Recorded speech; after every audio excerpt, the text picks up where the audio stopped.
Sup, Mike?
right, hello, hello.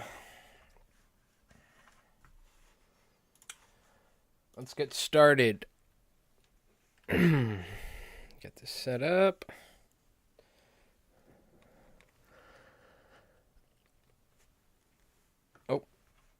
Do I need to deactivate and reactivate? What's going on here?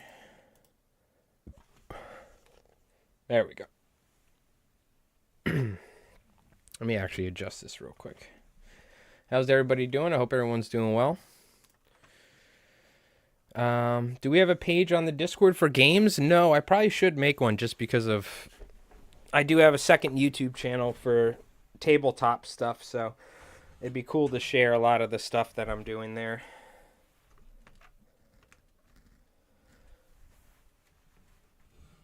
So I'll go ahead and make one. And if you don't know what I'm talking about, check this out. This is the head of my spearhead for Age of Sigmar, but this is a one-page rules 3D printed guy that I'm working on. I'm actually working on a video for the new Saurians I printed up. So, well, I'll make a tabletop section for minis and, wargaming and D&D and Savage World sort of stuff on the Discord. But I hope everybody's doing well.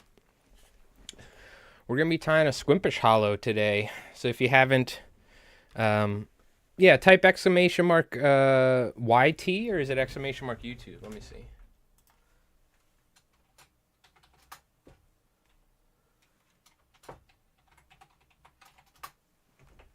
Oh, I spelled YouTube wrong. Hold on.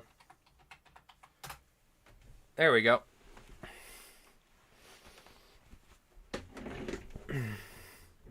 Hey, Joe V. What's up? How you doing? Hope you're doing well. Appreciate you tuning in. Let me get this set back a little bit so I can get comfortable. Not need to worry over here. First thing I hear is D&D, and I love it. Yeah, I actually, my buddy Rev, who you may have seen on the channel in the past if you've watched me on Twitch, he's a DM. I played in a couple of his games, and I GM Savage Worlds, which is the game that I really enjoy. I've run a couple campaigns of that. And on my second YouTube channel, which is Mike Rolls Dice, I started a Savage Worlds solo campaign, but I've started a second one, a new one. I have like 10 episodes. I need to record like another 5 or 10, finish up that series and edit that at some point. But this is all just recorded and saved. Doing well, good. I'm glad to hear it, Joe. Appreciate you tuning in, everyone on YouTube and Twitch. If you haven't, we have the new Hollowfly video of the new Squimpish Hollowfly. I'll throw this on the Vice while we're just chit-chatting for now. And going up Sunday, I think 4 o'clock maybe. If not, maybe I'll change it. I got to look at the analytics. I'm trying to release videos so I can get the most amount of views on them so they get traction, as you got to play the YouTube game. But Sunday we have an eel punt video that is just getting checked right now for, copyright and all that and ad stuff, and it'll be going up Sunday at 4 o'clock. After that is the Bonduroo Bucktail, which I need to edit. I'll probably edit that later tonight. And then I need to record. I'm trying to do 3 fly tying videos a week-ish. So I'm trying to record them like all in one day and then edit them throughout the week is the idea. But did you ever play Magic? Oh, if I could scroll over... You can't see it right now, but if I could show you, I have literally probably like between me and Rev here in chat, we have I don't know how many thousands and thousands of Magic cards. We toned down. We're kind of into Warhammer now, but there was a time where we were going to the card shop and getting dunked on by sweaty nerds. Oh yeah. But yeah, we're going to be tying a Squimpish Hollow tonight. We're going to be using natural material in the first Hollowfly tutorial that I posted on my channel, like, 4 or 5 years ago, which you haven't checked that out. We just use all Squimpish hair, which is kind of how I tie them a lot of times for businesses. But when I tie them a lot of times for myself, I like blending natural materials. So I wanted to incorporate flatwing hackle. I wanted to incorporate bucktail hollow ties, as well as rhea hackle or peacock and ostrich herl. So this actually has ostrich herl tied in as a skirt around a bucktail hollow collar. and it has the ostrich tied on the throat and rhea tied on the top. So we're just going to be messing around and tying a mix of natural, but you could see with that ostrich and the rhea and the saddle hackle, it really kind of pulls it together. The other nice thing is I didn't put any super glue on the Squimpish hair. I did a little bit at the base, as I usually do, just to stiffen it up, but I didn't really put barely any, as opposed to as I used to. I used to do a little bit more and run it back to kind of help keep the shape. By putting, over the years we found out by just putting a bucktail hollow collar on the inside, you can get that same springy tension to keep that body shape. Because what you find is Squimpish hair is much softer than bucktail. It's not a bucktail alternative, right? I guess you could say it's a bucktail alternative, but it's not really like a replacement for bucktail, right? It's something that you can use a lot of times, in place of it, but it's not going to have the same tension and quality. So it is nice blending it and getting that profile and that shape and everything with that bucktail, but then having the length and the colors, because good luck trying to find bucktail that's 8-9 inches long in different colors. It's hard enough finding quality bucktail nowadays to tie hollow flies that aren't $15-$20 and stuff. So what I usually do is I go to the local fly shop and I just go through every single bucktail. And I've said this in the past, and then I've had people tell me that they went to fly shops and people gave them an issue for looking at the bucktails in the bags. If that's the case, go to a different place. Or go to somebody like Brad Buzzy, like Buzzfly, and get some specific bucktails, because they should have no problem with you taking a bucktail out and just checking it and seeing how soft it is. So, but that always caught me off guard, that a fly shop wouldn't let somebody like take a piece of hackle out of the bag and look at it or something. All right. Well, if you have old ones, Joe, then you probably do. Not every old Magic card's worth money, but even modern day Magic cards, certain cards are worth a lot, because it's just such a popular game because of Commander and stuff like that, modern. All right. But if you have anything alpha, beta, or unlimited, certain unlimited cards, can be worth a lot of money. So take a look, because some people have that stuff stored away from years ago. I was a little too young. I bought some Magic cards back in like the late 90s when I was a kid, but I never got into it. It was a little too complicated. I went to the card shop. It was all like teenagers and adults. I had no idea what I was doing. It was back when like Pokemon and Yu-Gi-Oh was out, Hey, Trout Addict. How you doing? Howdy from Newfoundland. Welcome. In Newfoundland, you got a lot of stripers up there, right? You're on the East Coast? I know, what is it? New Brunswick, I think, is like crazy now. A lot of good striper fishing up there on the East Coast of Canada. The way it's looking, the East Coast of Canada is going to have better striper populations than the entire East Coast of the United States 10, 20 years from now, with how things are going with fish stocks. I wouldn't be surprised like people start traveling up to Canada for like world-class striper fishing one day. Oh, none in Newfoundland. Okay, gotcha. Nova Scotia, New Brunswick are both great. Gotcha. Yeah, unfortunately, I'm an American, so my geography is not the best, but all right. Let's go ahead and take some bucktail here. We're just going to use bucktail for our support of the flatwing and all that. World-class trout fishing and salmon. Yeah. So where is, the Gasp is in Quebec, right? I know the Gasp. I've seen like footage of, I forgot that one fly fishing show. They still make episodes, but that one guy who travels around. And I've seen him do a lot of fishing in Canada. I'm sure you know who I'm talking about. It's like the one fly fishing show. Yeah, I would love to do some Atlantic salmon fishing one day. All right.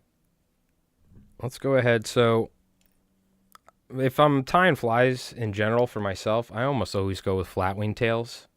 It's like pretty much my only favorite. It's like my preferred thing to do. Other than that, I'll tentacle, where I tie them kind of like this, as opposed to being perfectly flat. I'll turn them in on themselves like this. But the flatwing hackle I like because we generally get a lot of action out of it compared to most other feathers, and how you tie them in, And a lot of times I'll also fish my flies in ways where I'll like wet fly swing them and stuff like that, or grease line fish flies like this, as well as you can just strip it as normally, you know what I mean? Looks like Danville Flymaster. Close. I don't use Flymaster. I use the flat wax nylon, the 210 denier, which is like the only thread I ever use nowadays, other than Danville's monofilament thread in fine. What thread do you prefer for the hollows? Yeah, it's the flat wax 210 denier nylon. This is literally like the only thread I use in general. If you see me not using a monofilament thread, I'm using a Danville flat wax nylon 210 denier. It just works. It doesn't add too much bulk. It holds the material good enough, and I can also really cinch down on material.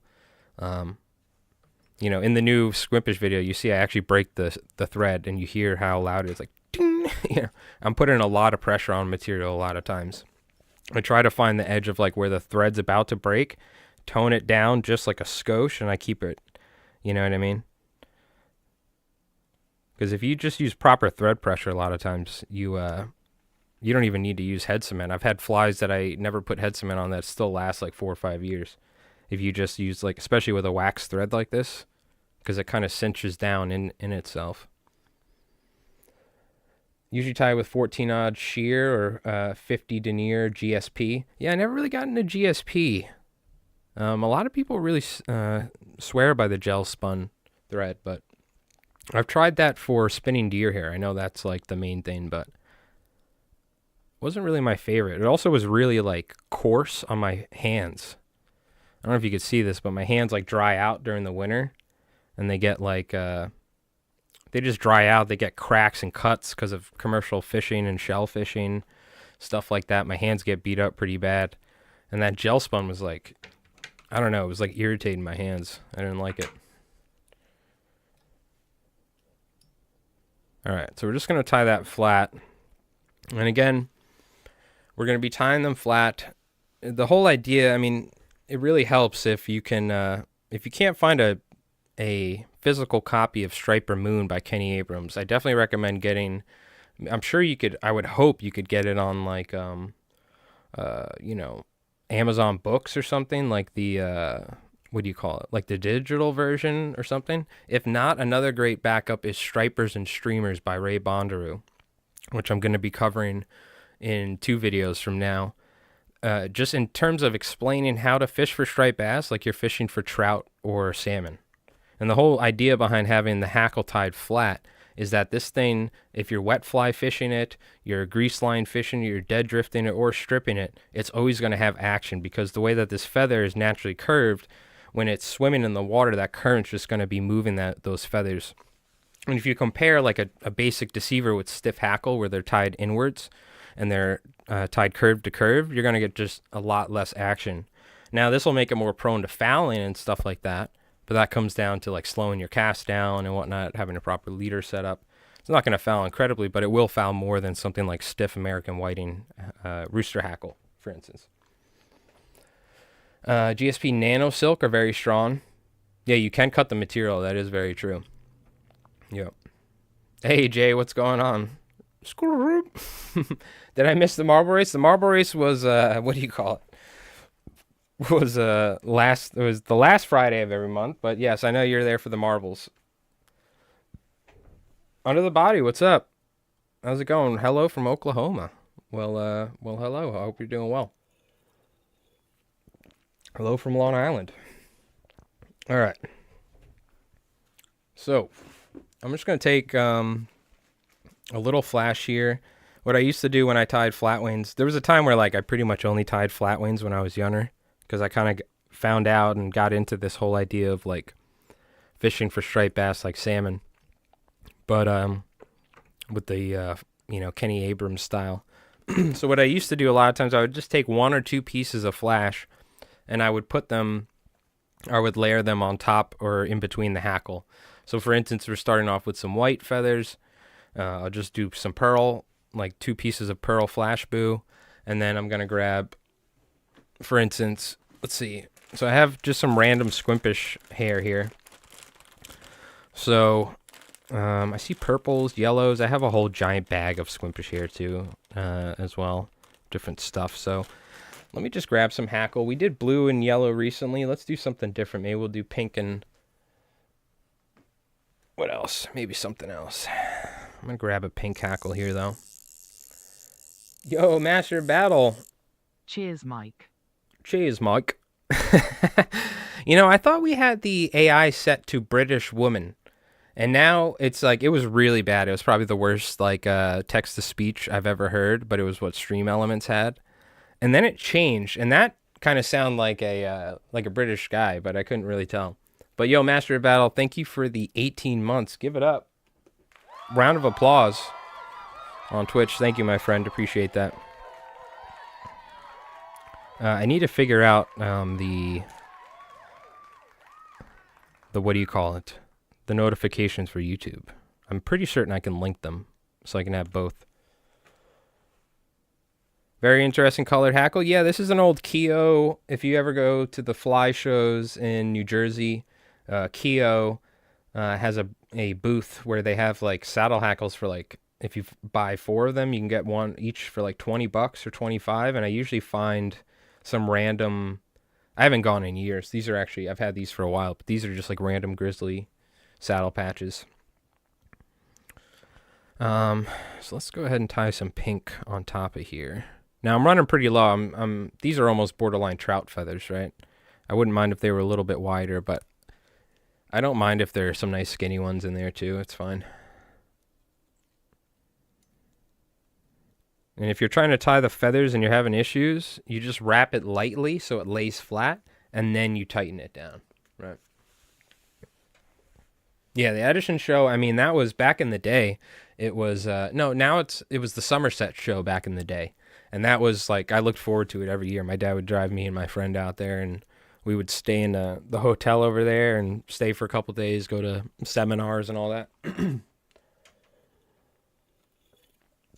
Well, thank you again, Master of Battle.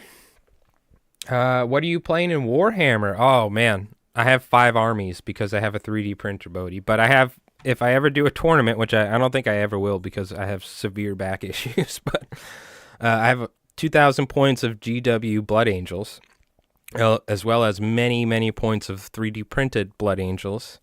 So Blood Angels are like that's what I have the most experience with because we pretty much started in 10th edition. And then I have over 2,000 points of Emperor's Children, most of it 3D printed, some real. And the 3D printed stuff is sick, like awesome Slanesh style units. And then I have a Blood Angel subchapter for generic Space Marines, the Absolvers, which is the shooting. And then I have Tyranids, which is mostly big monsters like Tyrannofexes and Exocrines, as well as Hive Tyrants. Half of that's like real models.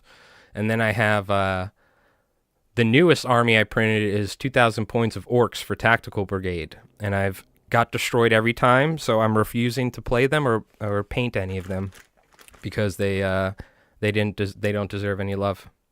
I like got tabled on like turn 2. I was like, what the hell is this? I was like so upset. I was like, I'm never painting any of you for like 3 months. I was like yelling.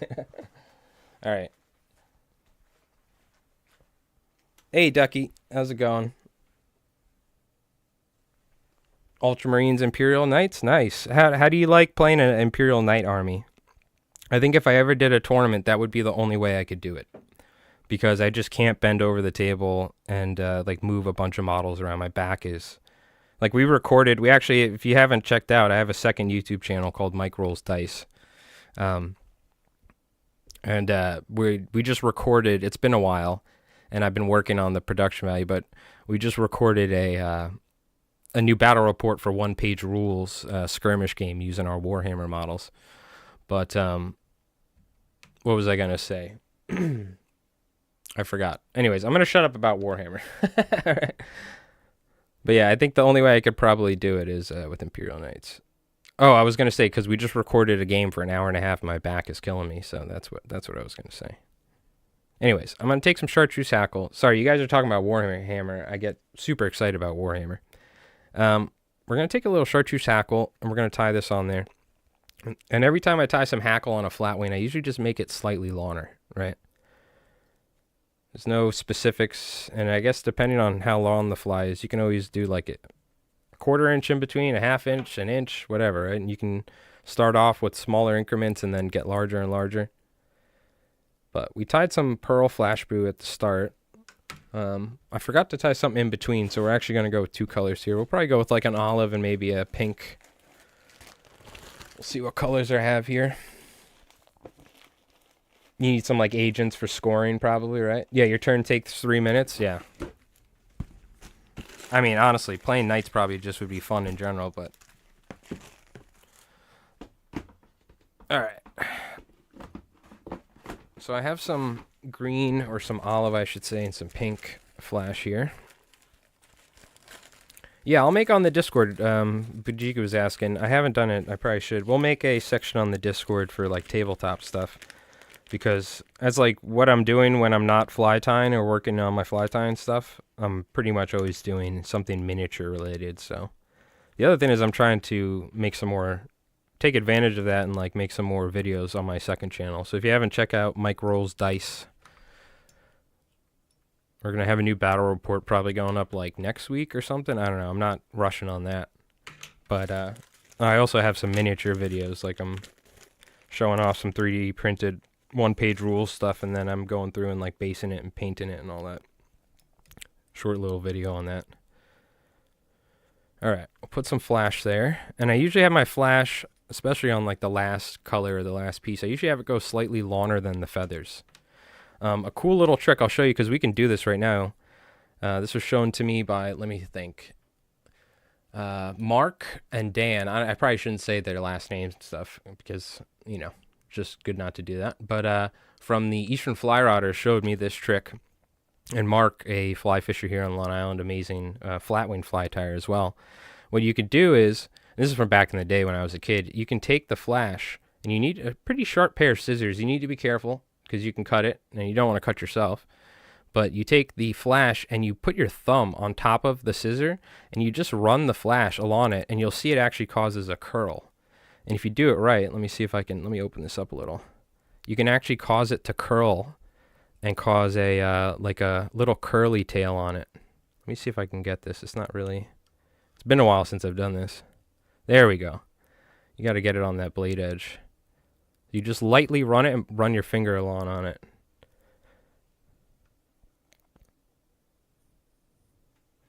You can get some little curls in the flash and stuff like that.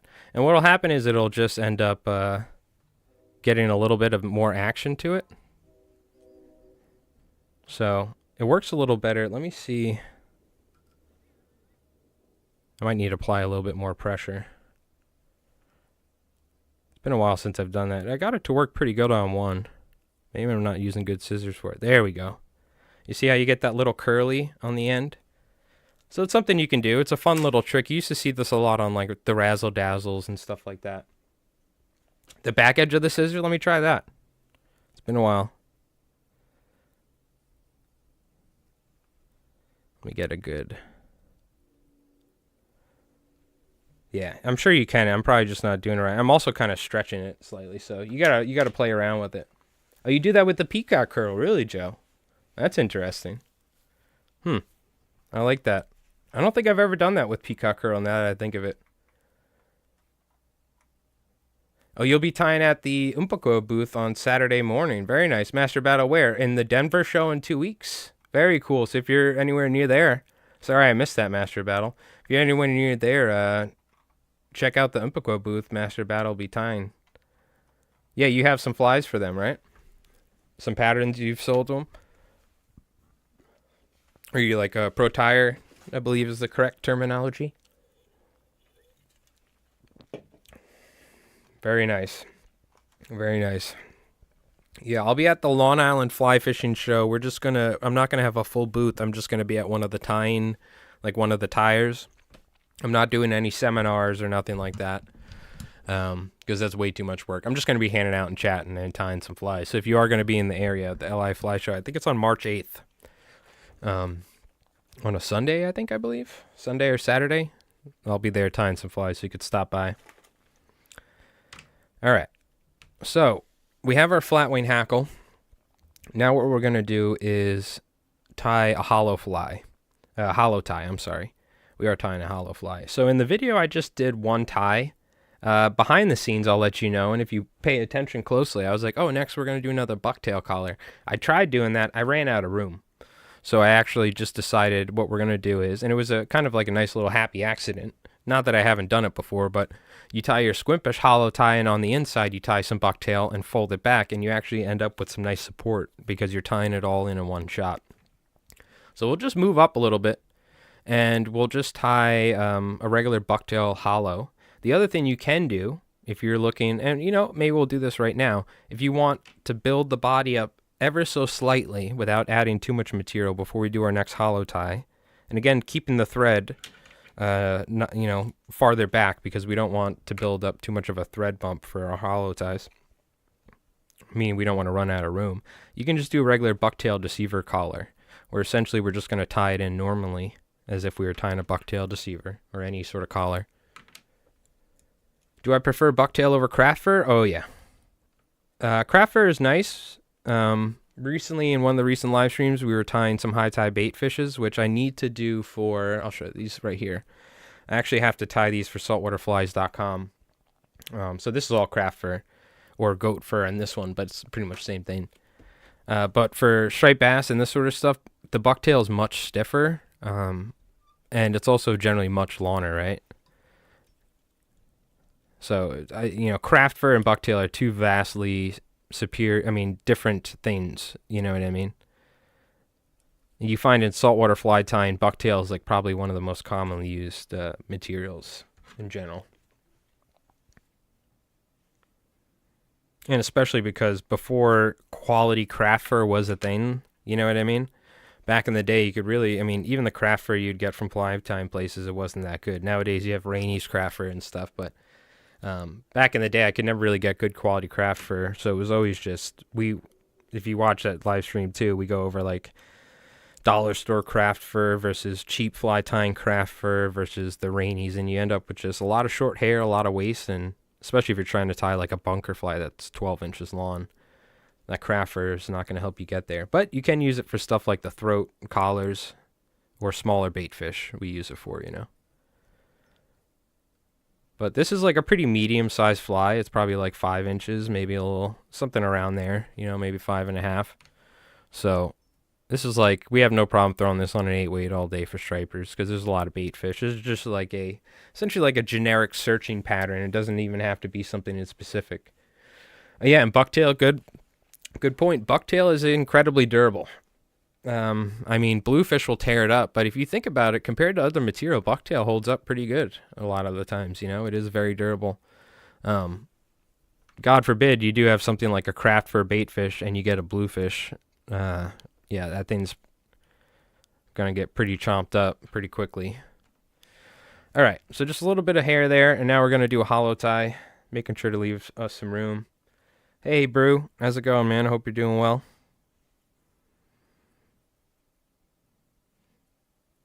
How you doing?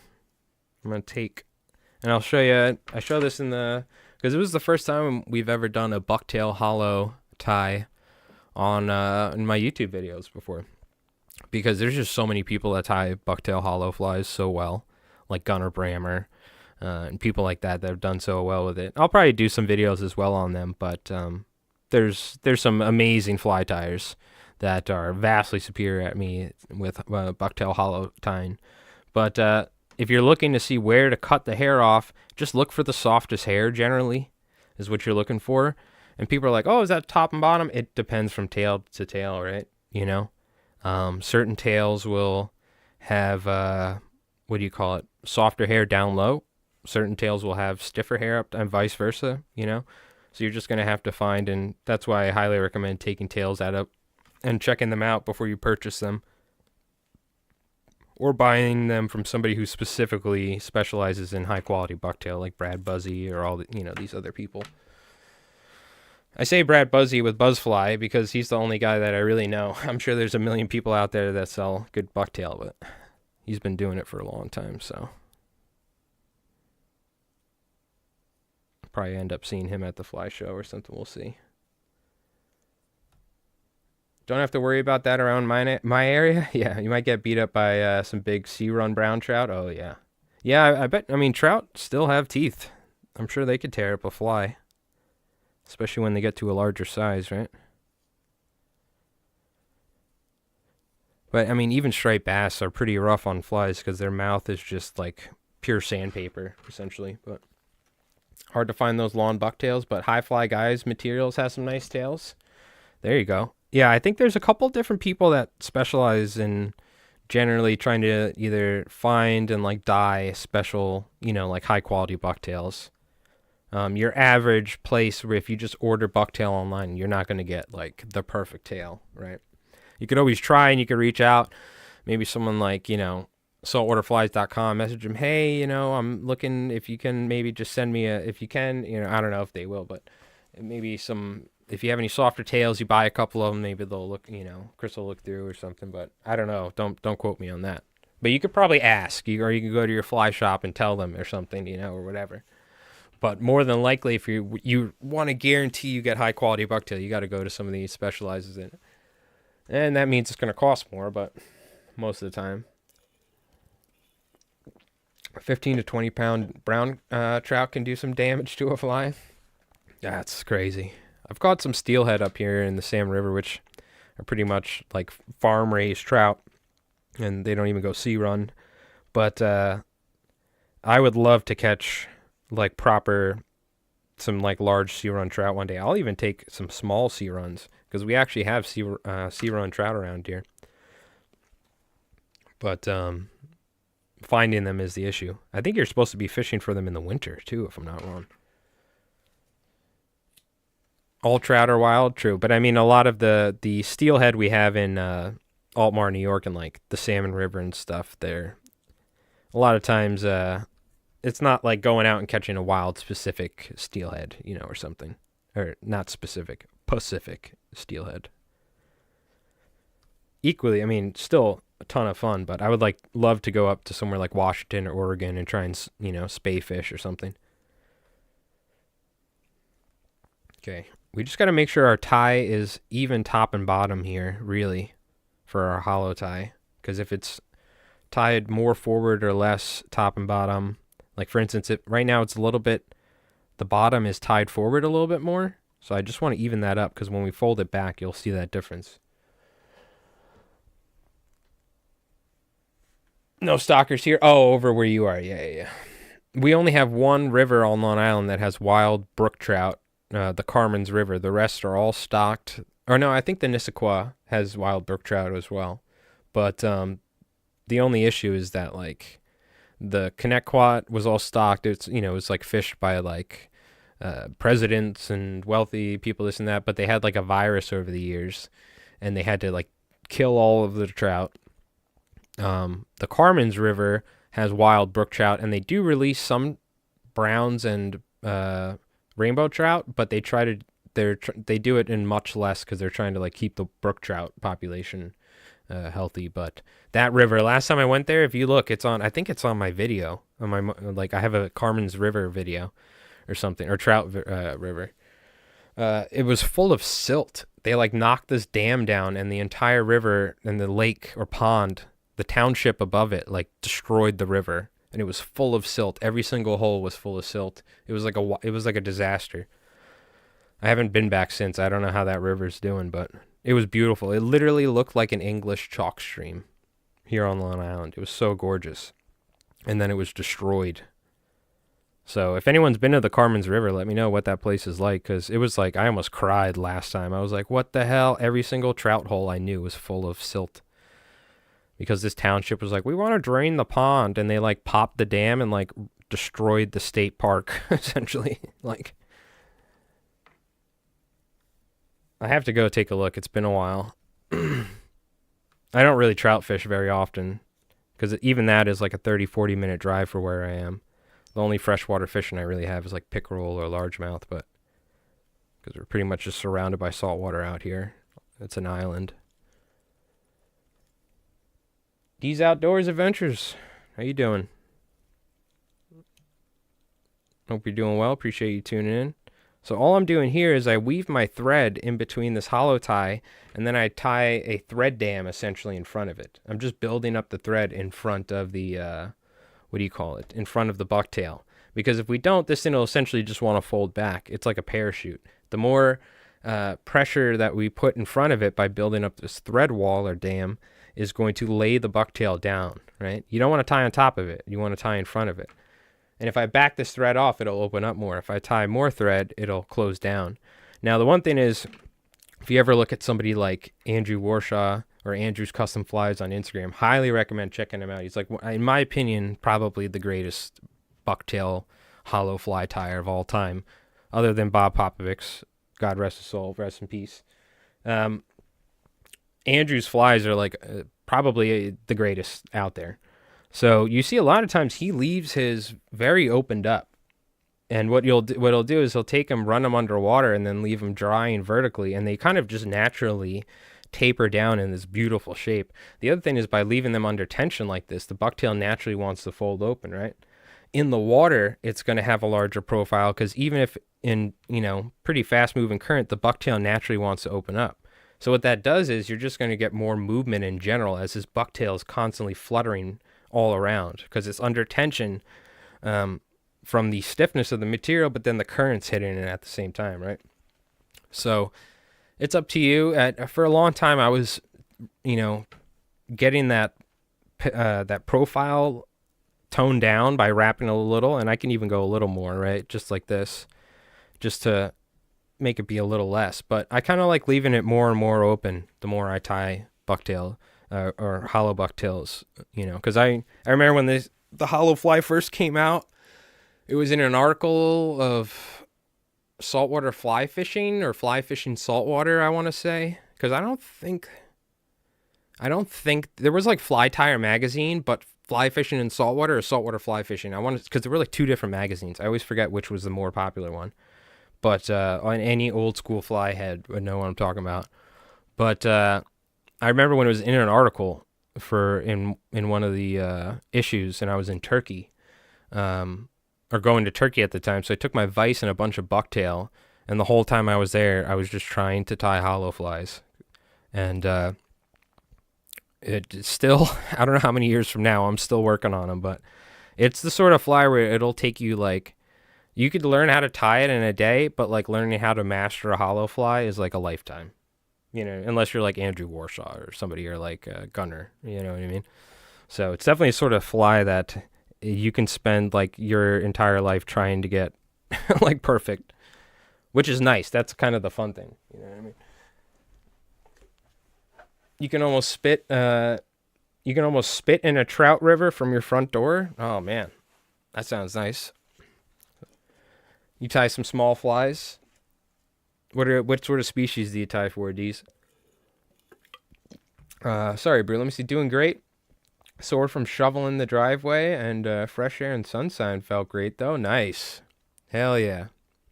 That's awesome, dude. And you hit pyramid yesterday, lost over 12 pounds. Damn, Bujika. YouTube is talking faster than Twitch, so sorry, you guys gotta. I'm missing you guys' chats here and there. Bluegill and trout, nice. What's your favorite bluegill fly? I'm always curious. Whenever I take somebody like back in some girlfriends that I had in the past, if I was like trying to teach them how to fly fish, I would just take them fly fishing for bluegill, because it's like you don't even need to know how to cast. You just roll, or you just pick up the rod and flop it down with one of those old bluegill poppers you used to be able to get at Walmart and stuff, and you can just catch fish like all day. I remember I took one of my ex-girlfriends in a canoe. She was actually, I gotta say, that chick was badass. I'm just saying chick because I'm obviously not gonna say her name or anything out of respect, but this woman, I should say, was badass. But she helped me carry a canoe through the woods for like miles to go fishing. But I remember I took her fishing for some bluegills and slamming bluegills and like rock bass and stuff on little bluegill poppers. Those like, because I've tied them in the past. You take a little piece of cork, you could paint it up, vice versa. I just made some up, so I guess they're custom. Oh, nice. There you go. That's the way to do it. I've caught some bass on some of mine. Very nice. Yeah, that's the fun part of fly tying. It's catching fish on your flies. All right. Now we're going to tie our Squimpish tie here. I did, oh no, I'm sorry. We're going to tie some ostrich roll on top. I did put a little super glue. Now the idea behind that is because the bucktail is under tension, the thread naturally will want to, especially if you've ever tied hollow flies and you've ever fished them before and they've gotten beat up pretty bad, what'll happen is the thread will roll off of the, will roll back like off of the bucktail and it'll start opening up. So I always take a little bit of thread, cover it in some super glue, and then I just kind of wrap this right here and just tighten it up. And that'll stop the thread from essentially slipping off of this bucktail that is under tension. So if you ever had like a hollow fly that you fished and it got all beat up and then one of the ties was like facing, like it was like parachuted forward, what happens is the thread slipped on you, essentially. You know what I mean? I better stop over here to say good evening to everyone on YouTube. There you go, bro. All right. So now, make sure this is dry. So all I'm going to do, if you're able to split the ostrich herl or rhea off the quill, the membrane itself, by soaking it, highly recommend doing that. But that is like a whole nother thing. We should make a video on trying that. Every time I try it, I never get like perfect strips, but you can palmer it, right? All I'm going to do is cut some off, and then I'm going to tie it in with the natural curve. You can see how the feathers naturally curve down. See how they curve up? So we're going to take that natural curve of the feather, and we're just going to tie it 360 degrees around this bucktail tie, pretty much right on top of the hollow tie. What thread do I use? I use the flat wax nylon 210 denier right here by Danville. It's my go-to thread. It's what I pretty much use. If you don't see me using monofilament like clear thread, it's going to be the Danville 210 denier. So, I mean, at this point, Danville should just be sending me boxes of thread. They probably don't even know who I am, but I've been promoting this Danville flat wax 2 nylon for I don't know how many years. And Mike Ross deserves his own color, the titanium white thread. They don't even need to make a new thread. You just take the white one and just put a label with Mike Ross's head on it. Just give me like a penny for every spool that's sold. That's all I want, you know? That's all I'm asking. Is that too much, Danville? They're like, yes, that is definitely too much. Damn it. All right, so I'm just going to take this and tie this around 360 degrees, essentially just around the whole thing. And it's going to be laying up against the bucktail and kind of fluttering around with it, right? Ostrich herl is great. It's one of my favorite natural materials for tail materials, for tying it in throughout the fly. You can make a great squid fly with this sort of stuff. What you could do, you could tie something like this and then just take some material like some, probably with a lawn or shank hook, but take some material like, what's it called? Seno's laser dub or something like that. Ram's wool, just make a head and then you have a squid fly essentially, right? With this ostrich herl off this collar, but.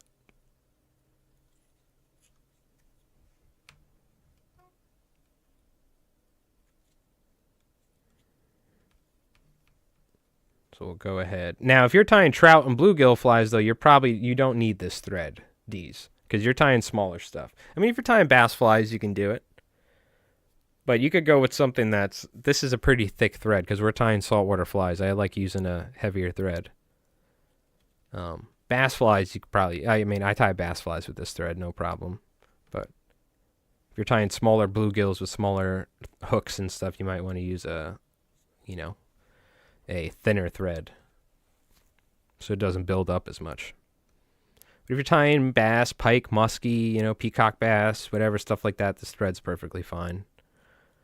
The main thing is you need to learn how to, and I just say this because particularly if anyone's new at fly tying, it gets a lot. It's just learning how to control your thread and not wrapping too much thread at any one time, because you'll just end up like with these giant thread bumps and lumps everywhere, and it'll be hard. You'll run out of room to do what you want.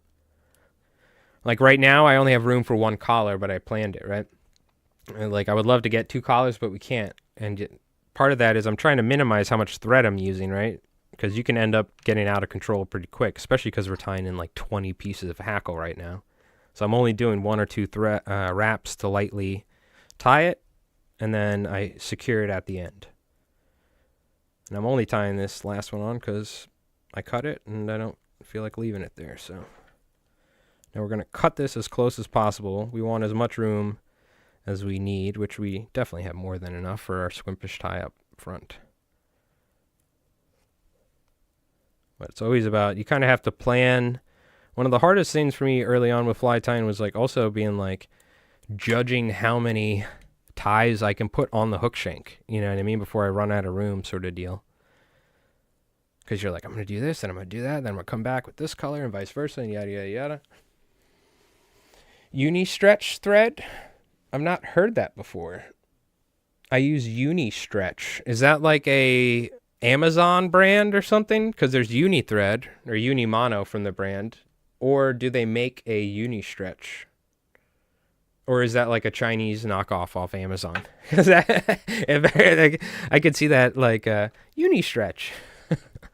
Or instead of Danville, it would be like Dawnville 210 Dawnier flat waxed like, and everything's spelled wrong. Vivas is superior thread, just saying. All right, get off your Vivas high horse. I don't think is Vivas the I think I have, that's the GSP thread I used before, is the Vivas one or something. Uni Stretch is like Uni Floss, made by the same people that makes Uni Thread. Okay, yeah, I know Uni Floss. I've seen that. That's like, you know, I would imagine you can use that for like, you know, how they wrap on salmon flies. But that's interesting. I've never seen Uni Stretch. Very cool. Learned something new.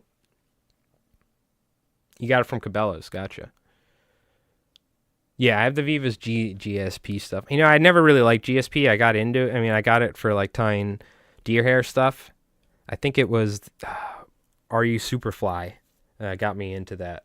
But Stretch is very similar, tougher, easier to use. Gotcha.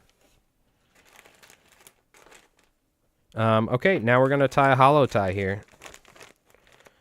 We're going to use some grayish white for the belly. Looks like this has some sort of flash blended in there, pre-blend. And now look, this is quite too long, obviously, right? So the great thing about Squimpish hair is we could take it, cut it, and then we're going to be able to taper it at the same time. So I'll show you. I'm going to get all the short stuff out of here. We don't want it. That's the sort of size we kind of want. So what I'm going to do is take this material to where I can cut it and fold it in half. So I'm going to take it like this and then pull on the ends to slightly taper it to give it a more natural look. Cut it. Do the same thing again on this side because we just cut it. And then we can go ahead and fold it and do it again to get a more appropriate length.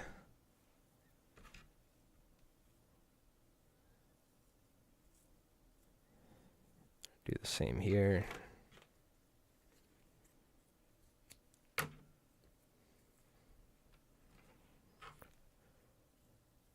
And then the same thing here. Now we have some appropriately sized hair for some hollow ties. And we don't end up with any waste, which is very nice. All right. So, what I like to do is I like to do a little bit at a time, though. I'm not going to tie all that in at once on the belly. So we're going to start off with some colors. You always start off with the darkest color first. And the reason being that once we fold this back, the dark color will be on top. So naturally baitfish have darker colors on top. So I'm going to start with some of this dark kind of bluish, blackish purple. And what I'm going to do is tie this. This will be the first piece of hair that I tie in, because when we fold that back, that'll be sitting on top of the fly. So we want our darker colors on top, lighter colors going down, having that natural sort of appearance, you know, you get on many baitfish.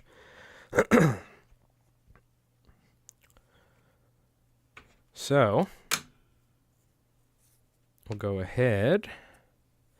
And I want the length to be somewhere around there. I don't want it to be too long. I usually have the darker color being a little bit shorter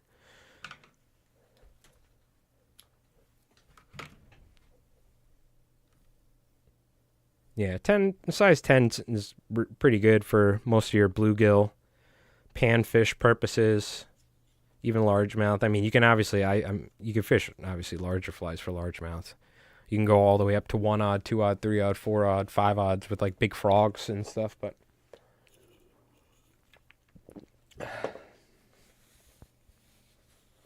and I also missed, but I just wanted to catch because I. But under the bite, we have browns like that over in the White River in Norfolk and Arkansas. Oh, okay, very nice. You talk big browns, right? That's something. The big browns are really cool. I do like big browns. One thing I will say, you should check out the owner of Squimpish Flies, David Nelson. A lot of this material was developed not only for striped bass, but was developed for tying tube flies for giant brown trout in upstate New York and like Connecticut, stuff like that. And on his personal Instagram page, David Nelson, he has, the owner of Squimpish Flies, he has amazing footage of just him catching like giant brown trout in New England on spay and wet fly swings with all the Squimpish hair tied, and a mixture of very different from normal trout, traditional trout streamers and stuff, or even spay. He almost combines striped bass with trout fly tying for trout. So you should really check out his Instagram because it's amazing flies. It'll probably inspire you to try some like swinging larger streamers on tubes for big trout.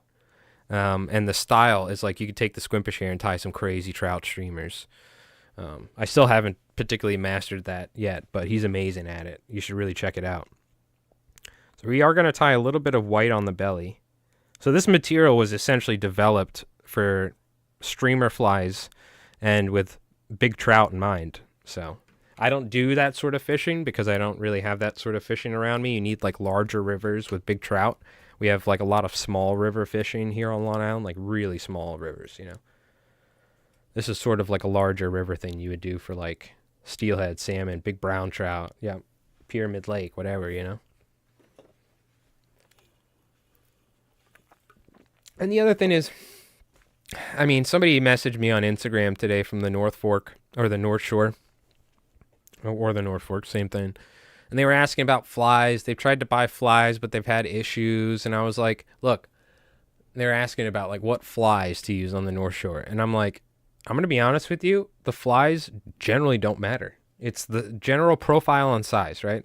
You could fish a clouser 95% of the times and you could catch most of your fish, or a deceiver, a bucktail deceiver. I told him it's where you're putting your fly. Are you catching fish on spin and you know that there are fish there at certain times and tides and structure and you're not catching them on the fly? Because then that might, but the first thing I never think about is I should change my fly. You know, that's later in my mind when it's like, why am I not catching fish? Right? Unless there's a specific bite going on with specific bait, right? But if you're just out blind casting, you could do 95% of your fishing with one fly in one color. A size 1 white deceiver, you could fish the rest of my life with, and I'll probably just catch most of my fish, you know. So it's really the presentation, where your fly is, how you're fishing it, that's like really important, you know what I mean? But so like I'm saying, is it good for Pyramid Lake? A lot of times even if you think a particular color is doing good, I guarantee you 3 guys over is probably like, oh, looking over like they don't know the green is amazing, bro. You know what I mean? Like that. So I'm sure you could catch tons of fish on the Squimpish flies. It's just, you know, getting the right profile and shape overall, and like, you know, things like colors and the name of the fly is like goes matters way less, you know what I mean, down the road. But that's for everybody out there, because I get that question a lot, like on Instagram and stuff. I have a lot of people reach out, you know, about fishing on Long Island and fly tying and stuff. So like really the color of the fly and stuff is like one of the least important things. So I really want to hem that across for people.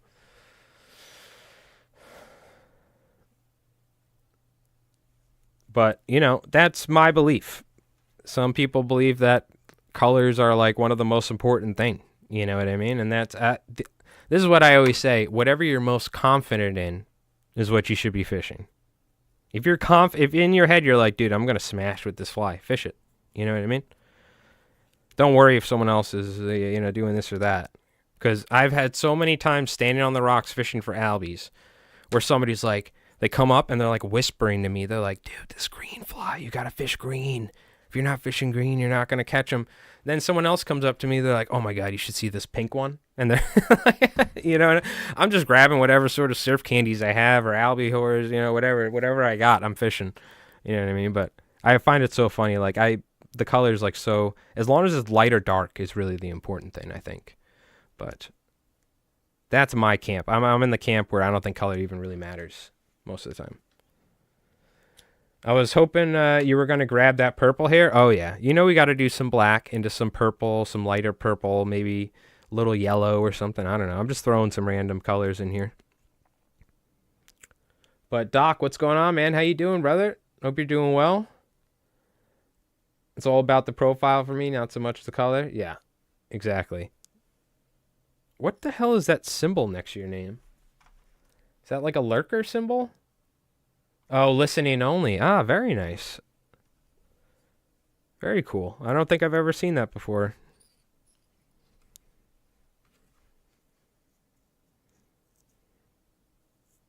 Interesting.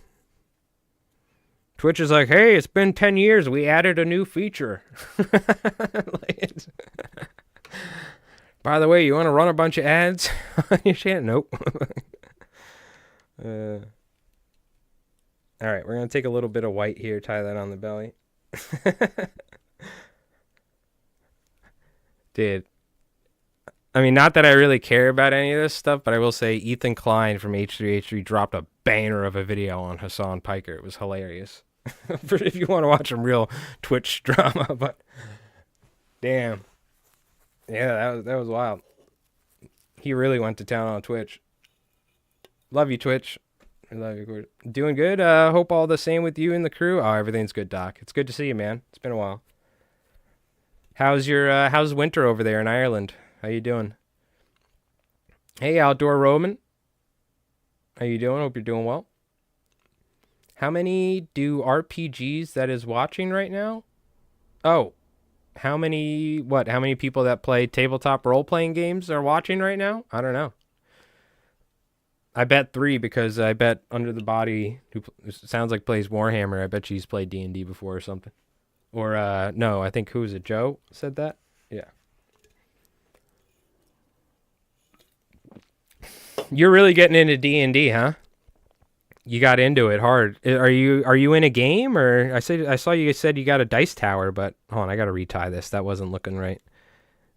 Are you like playing in like a game right now? Is somebody running a game for you?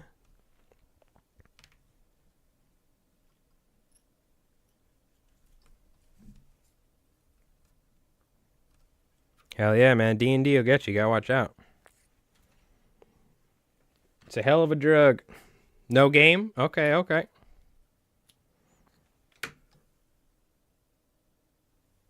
Well, maybe you need a DM. I had none of my friends, they wanted to play Savage Worlds, but none of them wanted to run it. So I was like, all right, well, I guess I'm DMing. All right, we tied 2 bits of white there, so now we got to tie some more. I'm going to go with this lighter purple here with this pinkish. You're tying backwards and it's messing with you? Yeah, we're hollow tying, so we're folding it back, right? But yeah, this is. I'm sure you could tie some sick trout flies with some hollow ties. Did run out and pick up the 2024 5 ebooks. Oh, there you go. So what, you got the Dungeon Master's Guide and everything? There you go. Just get a little starter thing and get some friends together with some beer and pretzels and have them roll dice and be like, the goblin comes out and he kicks you in the shin and says, and curses at him or something. They all laugh and then you can just have fun. Roll initiative. No, I mean, there's no way. Oh, the way I'm rapping. Oh, yes. So many people say that I rap backwards. But honestly, I switch it up sometimes. I mean, most of the time I rap backwards nowadays. I wonder how many times. It's got to be like 50 or 60 times people come in there say, are you rapping backwards? Sometimes I change. Sometimes I switch it up. but this is kind of just how I do it sometimes. I can do it anyway. It switches, I guess, depending on the mood. Really, it depends how where your whip finish is and how your wraps are, but yeah, hollow ties work great for trout, yeah. I'd say it helps keep your thread flat. Yeah, I guess it's, I swear to God, I know I've wrapped the other way before with the thread in the past. I don't know if it changes that much or if it's been months that I've been doing it this way. I know I can do it like this too. Like, I think it depends on, sometimes if I'm speed tying, I'll do it the other way. If I'm tying like more precise, I'll do it this way, but it's subconscious. I don't even know. Like, I don't even realize most of the time. Well, if it isn't the fly master himself, let me get some booze. No, I'm joking. I'll do some laughs instead. And some cheers. What's going on, Frosty? How you doing? What's up? How you been? All right. We'll add a little bit more white on the bottom. Sometimes I forget I have like a soundboard set up.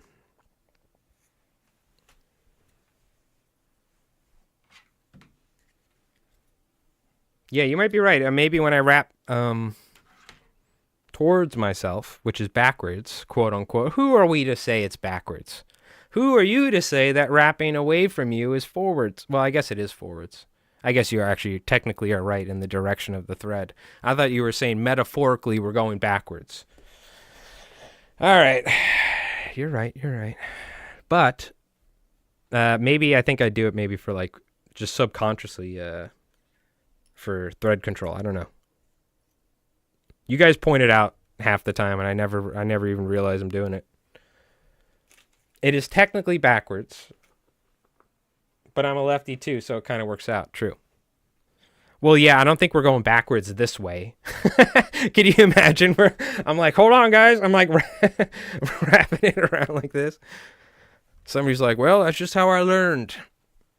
Like, I think you might want to learn a different way, buddy, because you're kind of working against yourself here. Okay? All right, I'm going to take some of this nice kind of light yellow and I guess just tie it on top here. Yeah, I kind of like that. This stuff is like, by the way, I wonder if this is different than the normal Squimpish hair, because this is like ultra soft. This is really nice. This is almost like goat hair.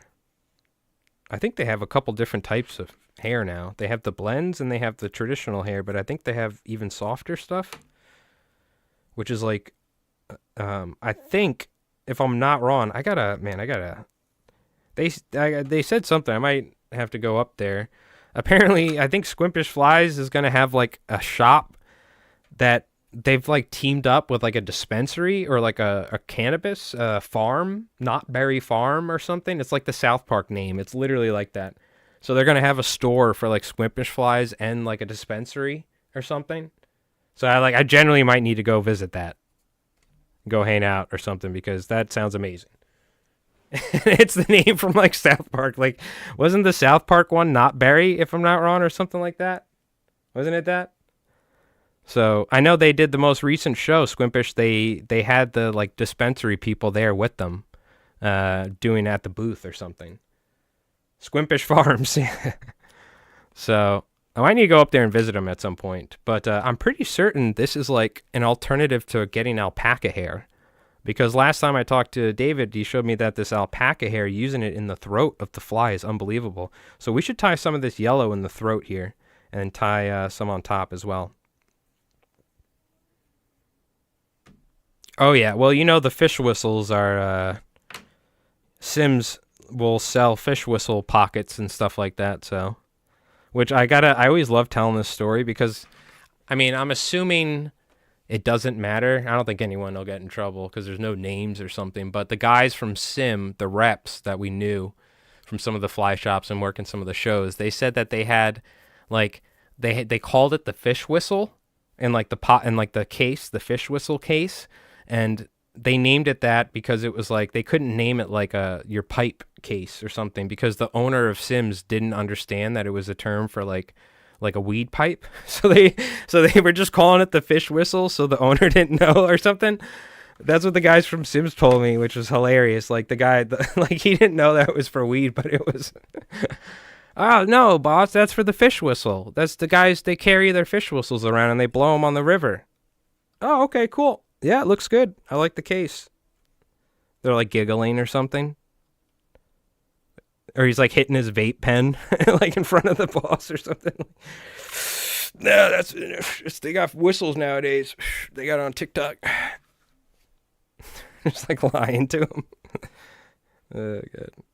That's so funny. All right, we're going to take a little bit of yellow, and this will actually be a little shorter. We're going to tie this in on the under fur. I can't wait to use the fish whistle when I retire. Amen. Amen.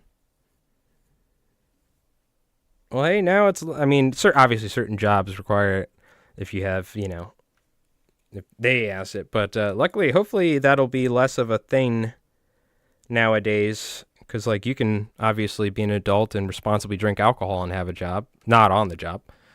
You should be able to be an adult and responsibly smoke cannabis and, you know, when you're home and whatnot and not need to worry about it because it's legal. So I wonder if they still, but it's still a company's right to probably drug test and do all this, but hopefully it's less of a thing nowadays for the average cannabis enjoyer that you can just not need to worry about all that BS. That's such an antiquated thing anyway, you know. But yeah, like for instance, if you work with machinery, a lot of jobs will drug test you.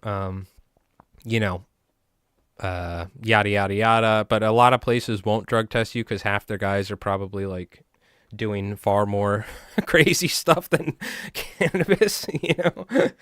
And they're getting paid crazy money or something. But obviously certain jobs, like if you're, let's say, in law enforcement, right, or like, you know, certain government stuff, you know, you probably can't indulge in the on the Shiba, you know. I'll tell you what, you can definitely drink. I'll tell you that much. You ever go down to the firehouse, those guys are really slamming them back. You know what I mean? I'll tell you that much. All right, that was my Twitch was pulled up. All right, let's finish this, and then I'm going to take a break. We're going to grab a quick little, take a quick little break, grab a drink, stretch my back out, and then we'll tie another Squimpish fly. So we're just going to fold this back, and then we're good to go. Yeah, remember when I was in, like, Boy Scouts, the fire chief and the assistant fire chief were our Boy Scout leaders. So my dad would always take me to Boy Scouts, and they were like, "Come on, Al." They're like, "Come join the fire department." Like 90% of the time, we're just hanging out, drinking beer, playing pool, eating pizza, and they were trying to get him to become a firefighter. My dad's like, "I'm not in shape, or like, you know, like I can't be a firefighter. Like that's a serious thing." They're like, "Nah, just come. It's easy, you know, it's an easy job." I mean, putting out fires is obviously a serious thing, but they were like, most of the time we just hang out and we're playing pool, you know what I mean? Drinking beer, like, come on, it'll be easy. They were like trying to get him to become a part-time firefighter. Every time we went, it was just so funny. My dad's like, what? What they didn't know, you know, is I don't think they probably were drug tested and he wouldn't have passed. Let's just say that. So, all right. But hey, don't forget, it's legal in New York, so, okay? Okay, Google.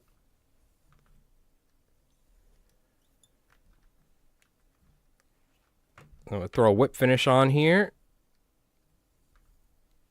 Oh, no. I'm sorry. We're not going to throw a whip finish. We need to put some ostrich curl on here. Let me see if I can squeeze a little bit more room. Hold on. Give me 1 second. I bet you I forgot we were doing that. I guarantee you, if you really want to get crazy, we could probably, without... Now, if this was the Arex 2-Odd Bob Clouser, thing would bend in half. Apply a lot of pressure here, and I'm going to move... I could probably position that back just a little. All we're going to do is just wrap some Rhea hackle, or not wrap, tie some Rhea or peacock on top and tie some ostrich curl on the bottom. So let's do that now before we have too much thread. And as we tie that on, the thread will build up. Well, yeah, Canada was ahead of the time when it comes to that. I remember Mark Emery, the cannabis king, when he got extradited to the U.S. That was a big deal for selling seeds from across Canada and the U.S. But that guy was like a hero here in the United States before when it comes to cannabis legalization and all that. I used to be on like forums and stuff when I was in like high school. The Cannabis Co forums and stuff back in the day. Probably wouldn't have let me if they knew, but that's why you gotta love the internet. You can go, or I should probably be careful. Like FBI knocks down my door. Boom! That meme of the FBI like falling through your ceiling. Hut, hut, hut, hut. We're just going to tie a little bit of ostrich on the belly here. And this will lay up against that. I mean, just look how much nicer that looks. Just having that little bit of ostrich in there for the throat. You know what I mean?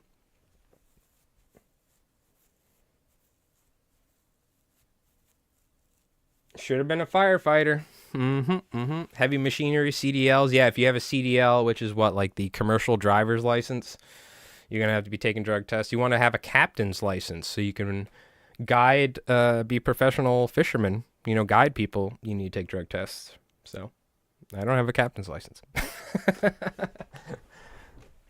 That they need to, they need to change that, but that's federal. So unfortunately, we're still far behind it. Anyways, enough of this Yanabis talk. Let me tie some ray on top.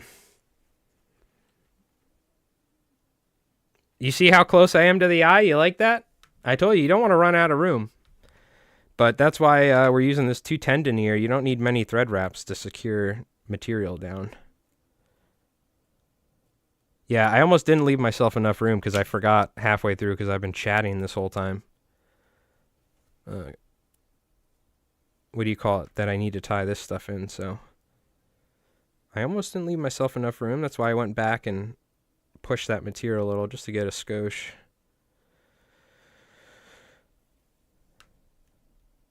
We'll keep this pretty short, I think. Or, you know what? I'm just going to cut some nice lawn hackle. I'm just going to tie it all in at once, too.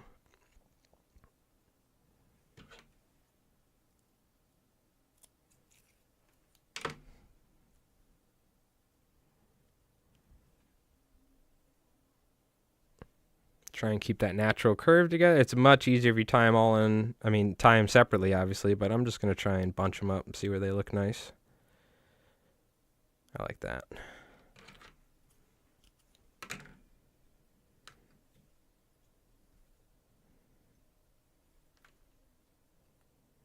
I probably should have left myself some more room on that before cutting it, but that's okay.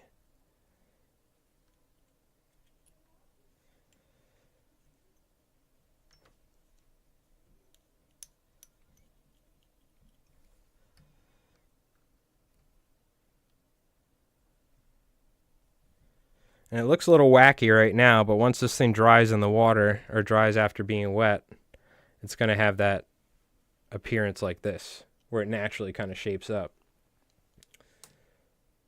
Catskill dries.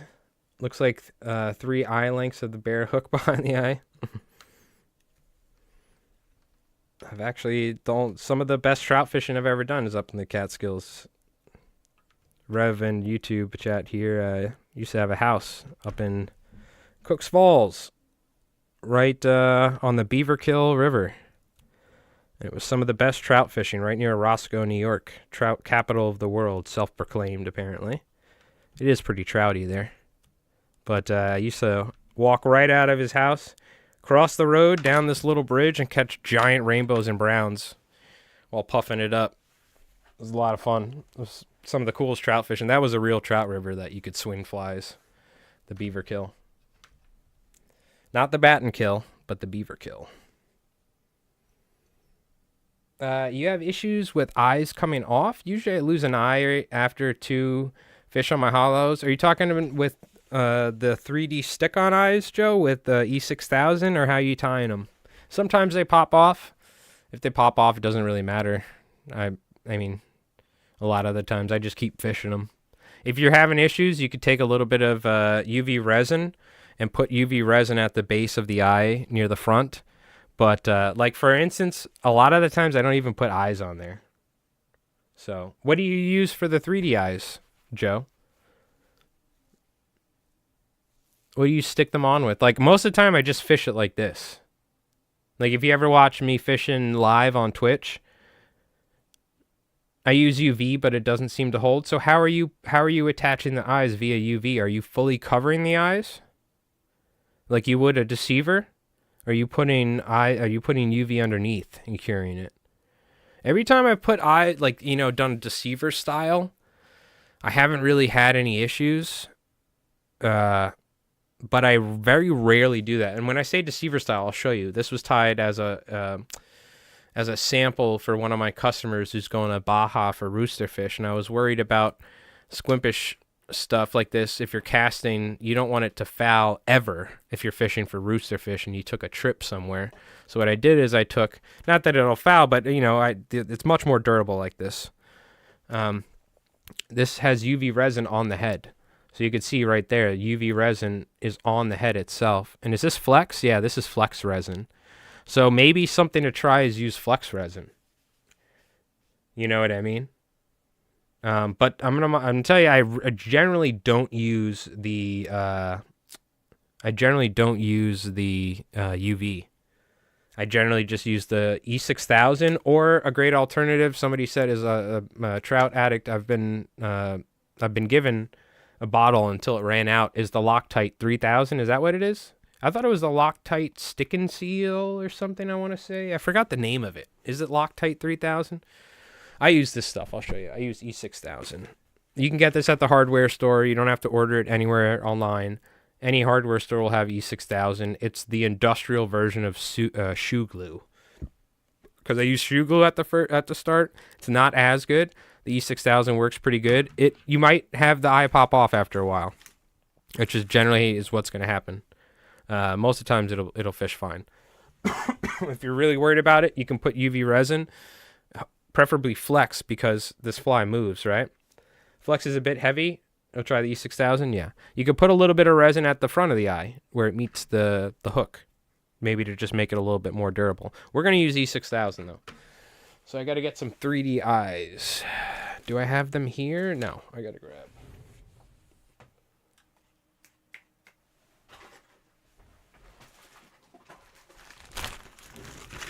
Got my bag here. Let's see. I think they were like the 5/16 or something I was using. Something like this. Yeah. Got to make sure it's waterproof. Yep.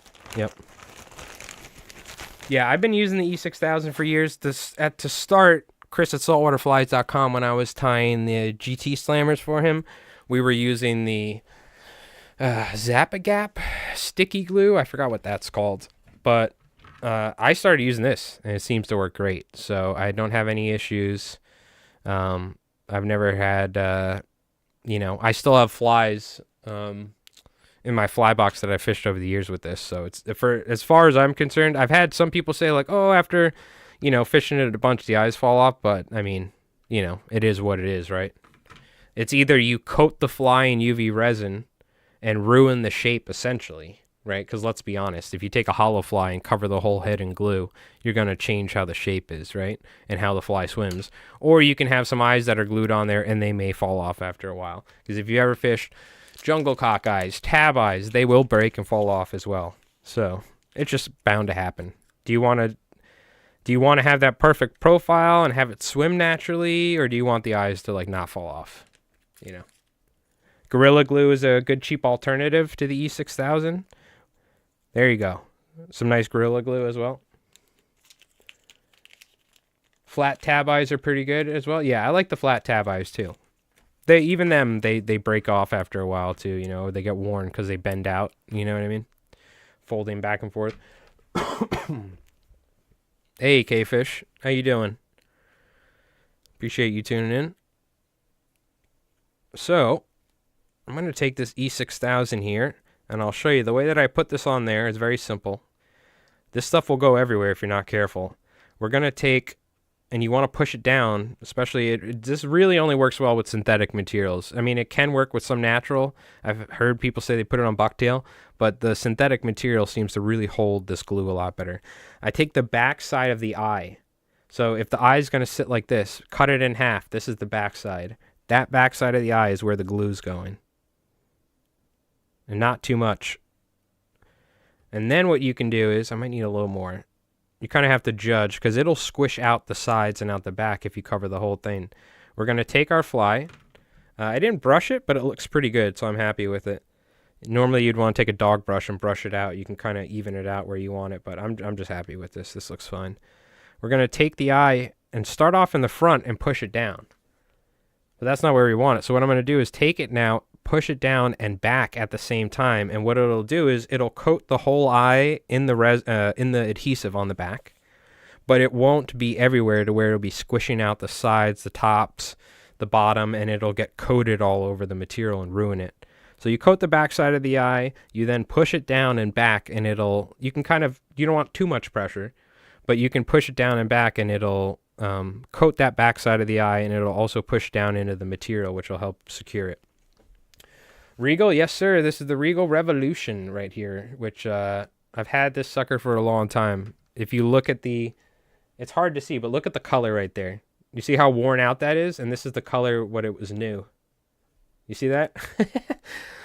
So a lot of commercial fly tying over the past 6-7 years. I don't know how many thousands of flies, but I love this vise. So shout out to Regal, because Regal, the owner, built this vise for me after meeting him at doing a fly show with him, or next to him at a booth. So I have nothing but good things to say about Regal. So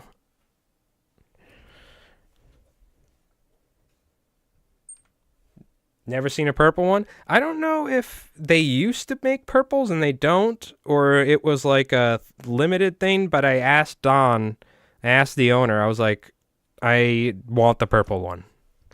Because he had a purple one there. And I was like, I want that. And he's like, all right, I'll make you one. I'm like, all right.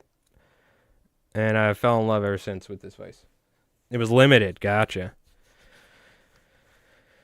And this thing's getting worn out. Like it's actually getting worn out pretty good, the paint off of it, just from my hands rubbing on it over time, I'm actually going to take this off and apply a little more.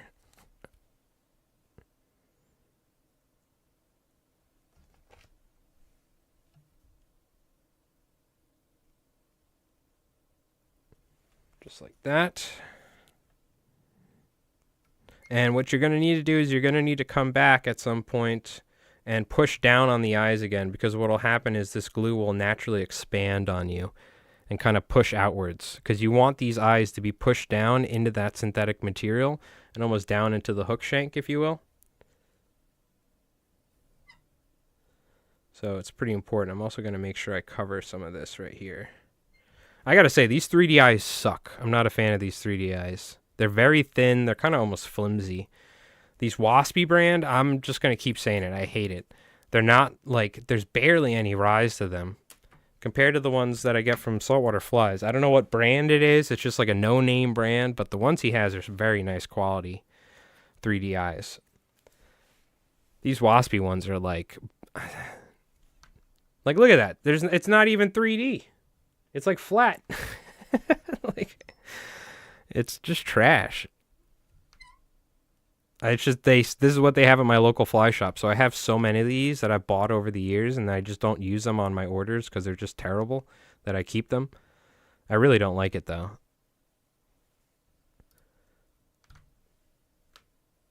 They just don't work that good. There's barely any adhesive on it at all. Obviously we're using our own, but I'm missing that really nice 3D eye effect. Pretty much flat almost. They are holographic, technically not 3D. Yep, you are right. That's yeah. I guess they technically don't say they're 3D eyes, but it's the only 3D eyes they have there, if you will, at the shop. It's their version of 3D eyes. They just call them holographic eyes, and they're just barely 3D. They are raised, but yeah, I guess you're right. They technically don't call them 3D eyes. They just call them holographic eyes, but you know they're 3D eyes. You know, and I know. It's a poor excuse for an eye, no matter what. Yeah. I gotcha. All right. Well, get 3D eyes, not hollow eyes for this. But they work good. This will still work. Very poor excuse for an eye. Even as holographic, they're not even that good. You know what I mean?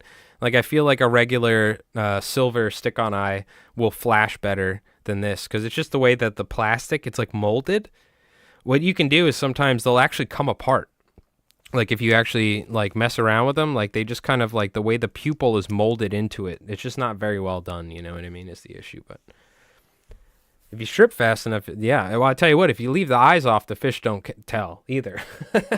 I generally believe that with most flies, you could just never put an eye on another striper fly or albie fly, and you'll catch just as many fish. If you ever watch me fish on Twitch live, most of my flies don't have eyes. Unless I've tied them on stream, I'll put eyes on them a lot of times. But if I'm tying them for myself, I most of the time just never put eyes on. And, I mean, I don't think I've ever noticed a difference between hookup ratios with or without eyes. So, a touch of resin over the top might give it a little more depth. Yeah. I'm not going to do that, though. What I could do is take a tiny bit of UV resin and put it right at the front here.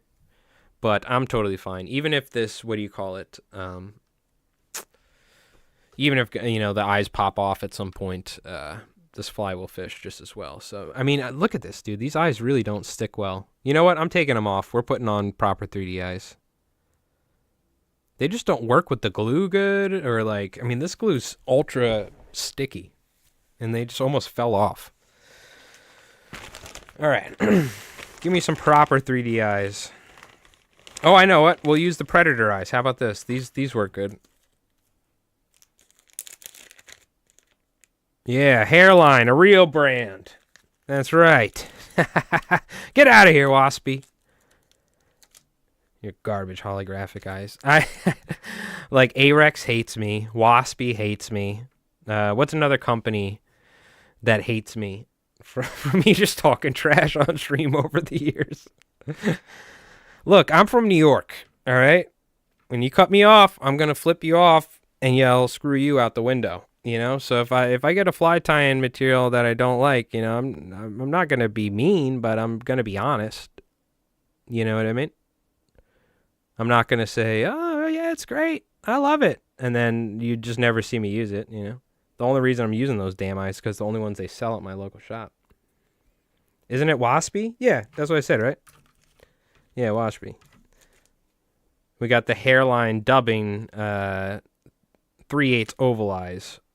Because Waspy is a different brand than Hairline. They're two like manufacturers or like distributors. Because they have the Hairline catalog and the Waspy one or something. I don't think they're the same, at least, right? Pretty certain.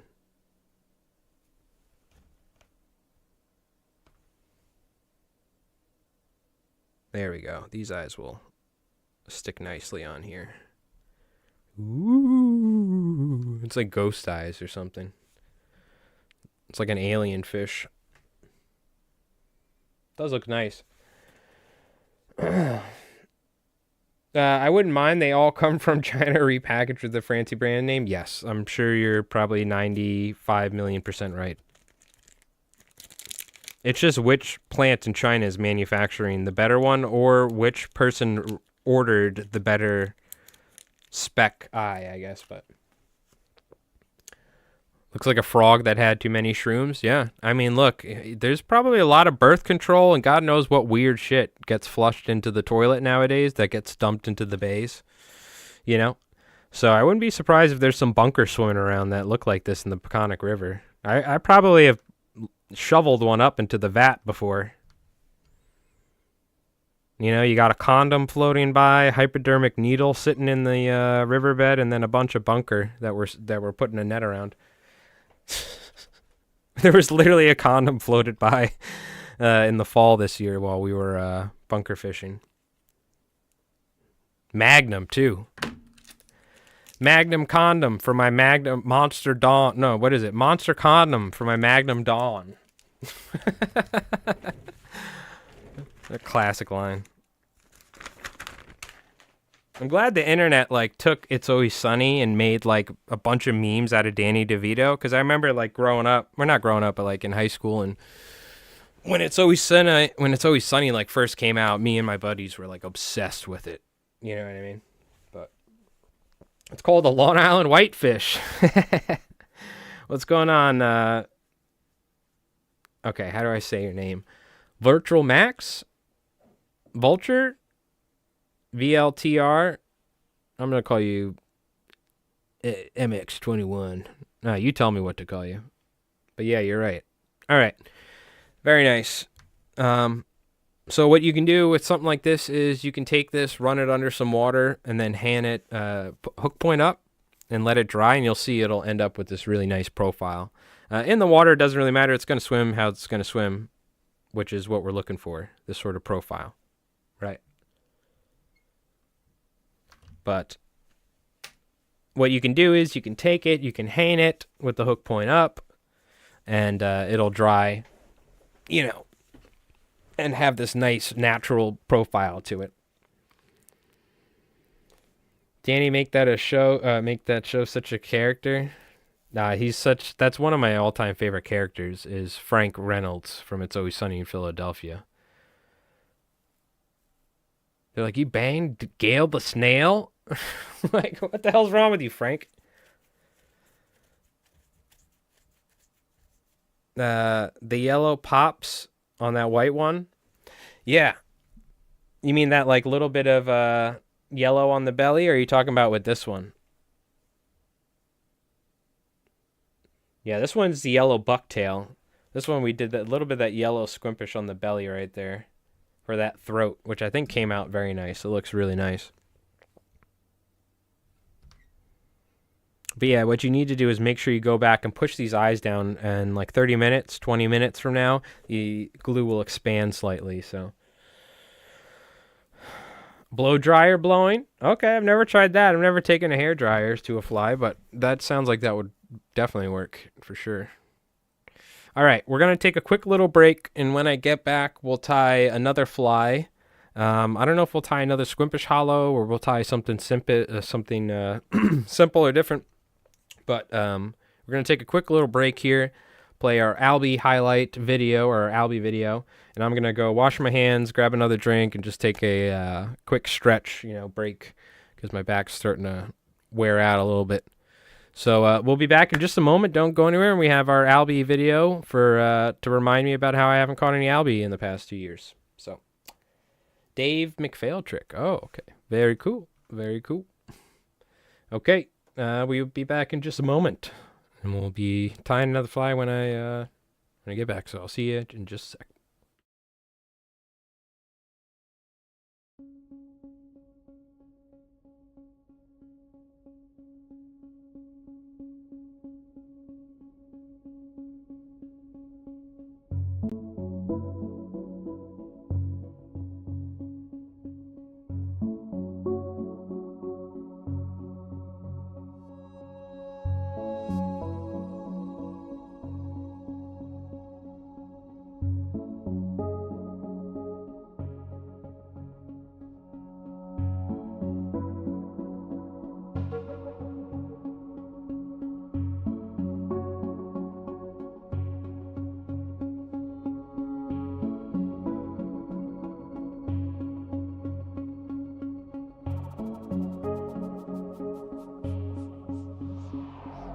Yeah, dude.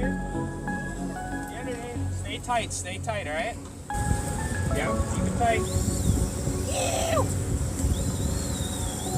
Yeah, dude. Yeah, he did. Knuckle buster. Are you good? Do you need me to do anything? Yeah, I might need a ride. Yes. Okay. Hold on, I'm gonna turn now. I'm gonna try and get on the valve. Yeah, get on the valve. Alright, you're doing good. Keep doing your thing. I'm gonna move us away.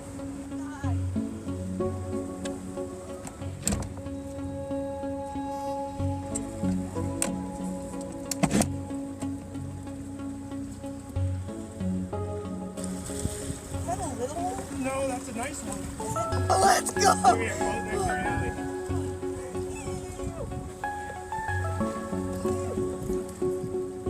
Good job.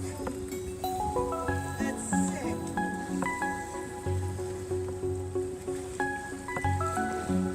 Alright. Nice. Let's go! Woo! Albie slap! Good job, dude. Yee yee!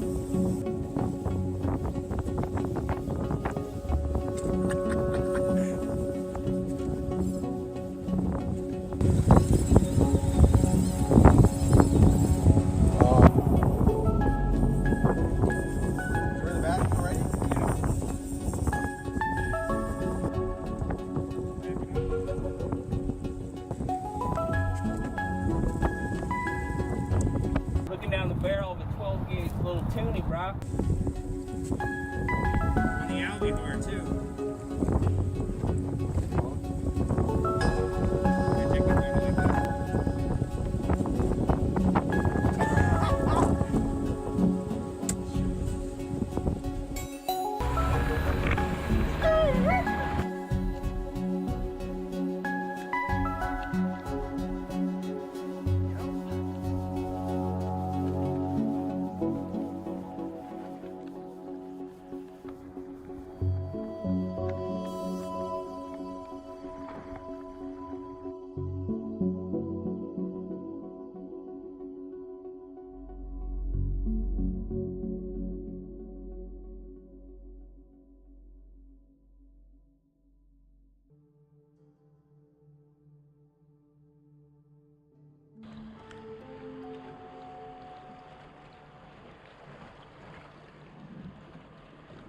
Oh my god, dude!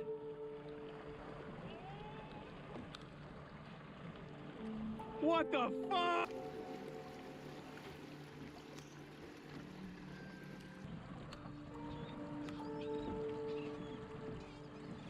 Woohoo!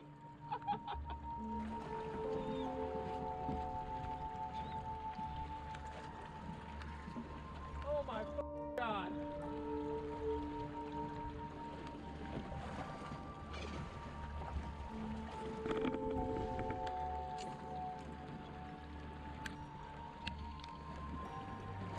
Yep.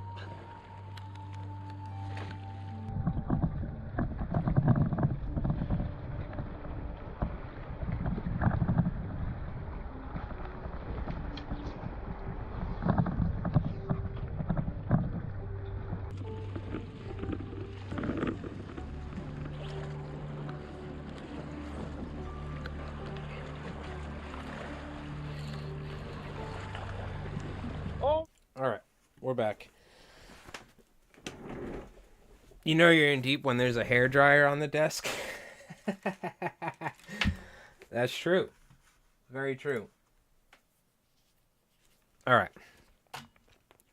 We're just going to tie a quick fly to finish it up here. Wrap it up. I'll go eat some dinner. We'll tie probably something smaller here. Maybe a little one-trick pony hollow tie. Little mini one or something.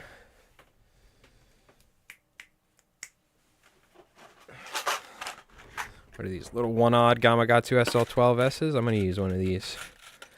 We'll just tie a little tail off the back and tie a short hollow fly off the front and then fold it back. Call it done. I don't very often tie small ones. So it's fun to mess around here. But hopefully everyone maybe you learned a thing or two tonight. If not, check out the new Squimpish hollow fly video that just came out today. If you have it on YouTube. Gonna help the algorithm out so it doesn't put it into the depths of hell.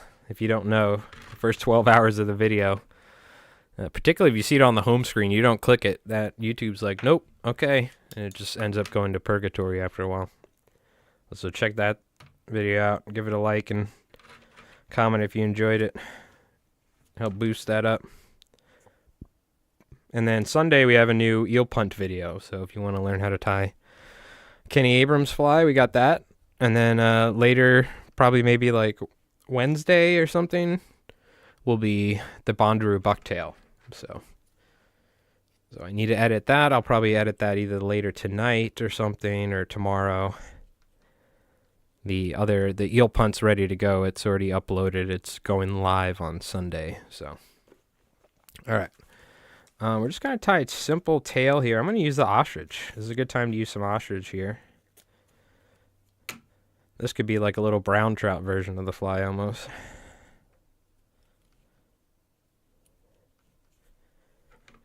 I guess we'll do it the right way. We'll do a little bucktail hollow, and then we'll do the squimpish hollow and all that. Flash, we'll go with a little bit of olive here. Why not?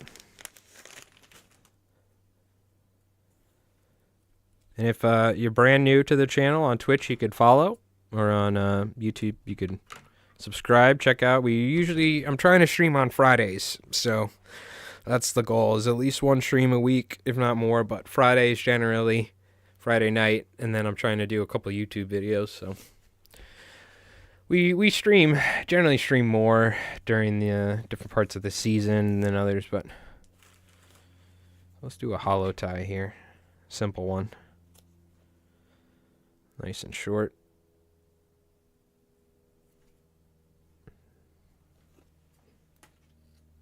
And when I get done with the stream, I'll make a new section on the Discord for tabletop stuff. All right, Bajika, if you're still here.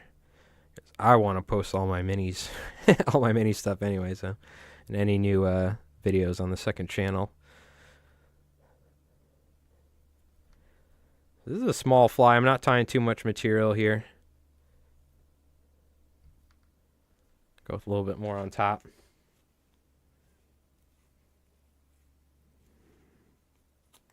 I also need to edit the battle report we filmed today, so I got to do that at some point. So this is what I told myself. For every 3 fly tying videos, I'm allowing myself to film 1 video for the second channel. Because the first channel, my fly tying channel, LI Flies Mike, is much more important. So I'm trying to do, for every certain amount of fly tying videos, I allow myself miniatures one, because that's all for fun. So at some point I got to edit this battle report, put that up on the second channel, but first I got to edit this Bonduroo bucktail video. This will be the next one after this eel punt.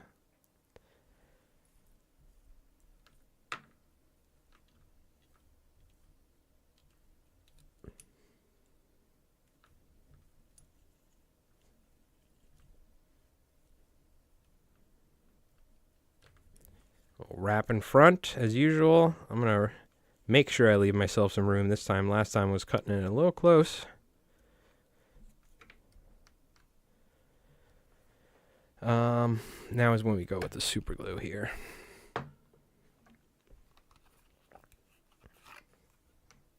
Just a little bit.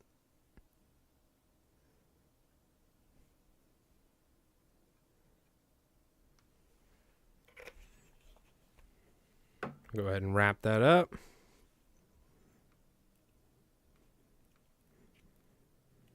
And I'm just going to tie a couple pieces of ostrich here and there on the fly.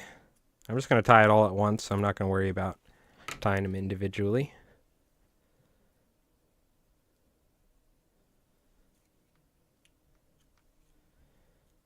And just kind of spread them around with my thumbnail here. Do some on the bottom, and then we'll do our squimpish tie. Making sure I definitely use less material than usual because this is a much smaller fly, and I didn't put a keel on here with lead wire or anything. So we want to make sure it swims properly, even if I'm using a 8-weight with, 15-pound test or something, like a leader, a light leader.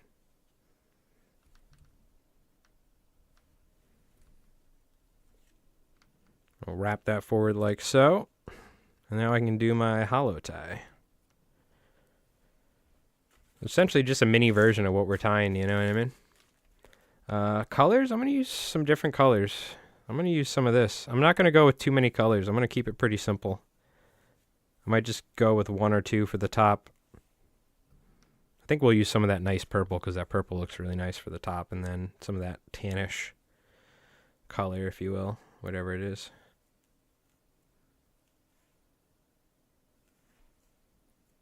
So this is going to be cut pretty short here.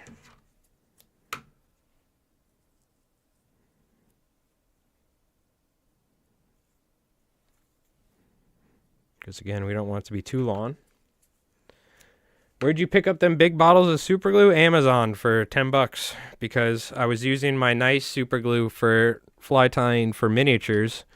And I go through so much of this stuff, basing miniatures and terrain building and crap, that I just ordered some off Amazon. I still want to get some Zap-A-Gap for fly tying because I really do like it. But, I mean, for $10 for 2 giant bottles of super glue or whatever, you can't go wrong, you know? So you can pick that up off Amazon. For, like, especially for, like, miniature stuff. I don't want to use my nice stuff. But I haven't went to the fly shop yet to pick up a new bottle of Zap-Gap. I'm going to be honest with you, super glue, right? People are like, do you mean crazy glue? I'm like, no, that's just a brand. Like super glue, whatever, it all works. But I do like the Zap-Gap. It is nice. I don't know if there's a difference, to be honest with you, right? I'm almost certain there probably isn't. But this stuff the bottles will probably dry up faster or something. But I'm using it pretty quick. I use so much super glue on the regular between fly tying and miniature related stuff now that it's like I probably never have to worry about it. Glue is glue all the same? Yeah, exactly. It works well enough for the miniatures. I mean, believe me, you're going to break them, that's for certain. I mean, most of the time, the super glue we're using on flies is like locking down thread and things like that, right? It only does so much. You're not going to secure eyes with super glue. You're just kind of using it as almost like a more extreme head cement, right? You know what I mean? So it's not like incredibly structurally important to the fly staying together, right? We have thread for that. It's just securing it. There's no reason you can't use some. You don't have to use fancy super glue. Like if there a difference between the cheap resin and the good stuff? I don't know. We've been trying to figure that out, and we need to. I want to do some experiments. That might make more of a difference in the long run, right? But the super glue or something, or like even head cement, I don't think it matters. It's just chemical compounds, but I'm curious about that.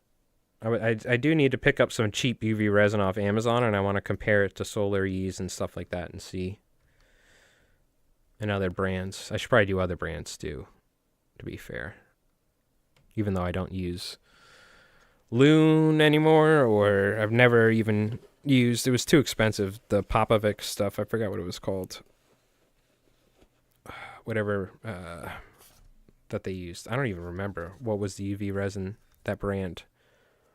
Does anyone remember the brand that Popovic was using? It was like his brand of resin or something, or that he was affiliated with. What was the name of that resin? I've like never used it, so I always forget. I'll crack open a strawberry watermelon polar seltzer. These things are nice.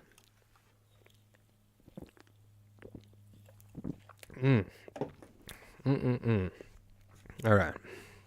Was it something fly, like FLEYE or tough? Was it something tough or something, I want to say? I forgot the name of that resin, but.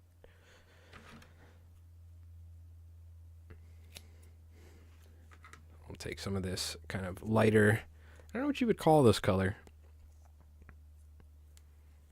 Butterscotch or something? Butternuts. Oh, man, if you haven't checked out the Harlan Williams Highway podcast, which Harlan Williams is the comedian who played the guy in Half Baked who was like, butter to cups, butternuts. He also was in was it Spaceman or whatever that movie was? Astronaut? I forgot the name of that movie. But Harlan Williams, hilarious. But he's got a podcast. It's probably one of the funniest podcasts I've ever seen. It's just him, like, he's got a very particular style. He's almost like a Norm Macdonald sort of in how he does stuff, but he does it in his I can't say that because it's, I mean, it's definitely like a compliment, but he's got his own style. But if you haven't checked out the Harlan Highway podcast, I highly recommend it. I've been watching it for a while now. It's so good. It's him just inviting comedians on, and he's just doing bits on them the whole time, and it's just hilarious. Because it's like you don't know. Tough Fly, yes, thank you, Joe. That's what it was called, Tough Fly. It was tough, and it was something with a fly spelt weird. I was right. Yeah, if you haven't checked it out, though, I highly recommend. Harlan Williams is hilarious. He's such a good comedian. If he comes to New York or somewhere on Long Island, I'll probably try and check him out. I'm not probably going into the city anymore. That place is like the wild, wild west out here. Stuff's getting crazy out in the city. But if he comes to Long Island or something, I'll go see him at like one of those theaters.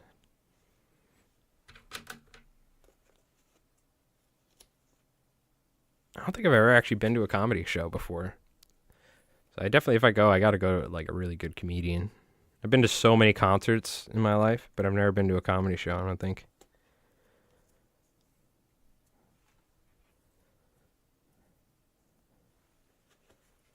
Yeah, it was definitely Tough Fly, for sure, Joe. Definitely it. I'm just going to add a little bit more, and then we're going to fold this back right now.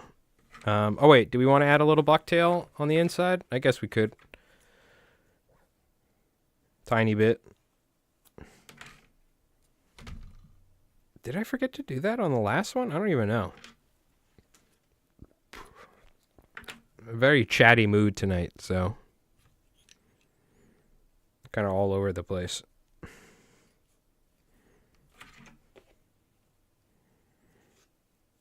Let's go with a little bit on the inside here to help support it.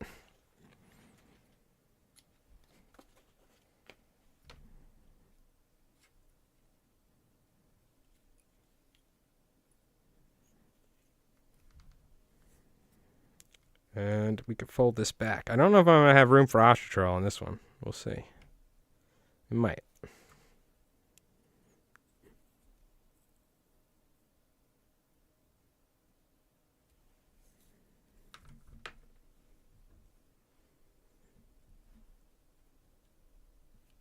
Yeah, we do. Okay, cool. I was able to wiggle it back a little bit, get a little room out of it.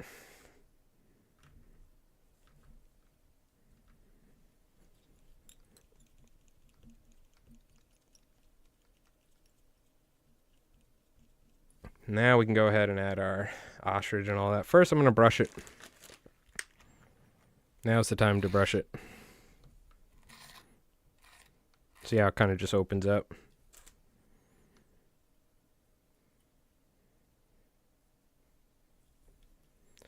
Very nice. Put our ostrich and our little bit of raya and bada bing, bada boom. Go nice and small on this ostrich. Back in the day, they just used beeswax. That worked as well. It was all about thread control. Yeah. Yeah, they didn't have adhesives, right? They would just have wax thread.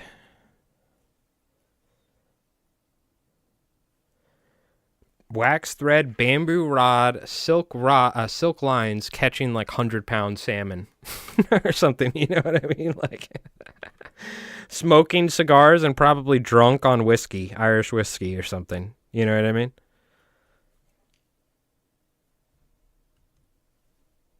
Yep. They're like, oh yeah, got another one on. Like the flies, like just like some random hair and like couple feathers, like barely, whatever.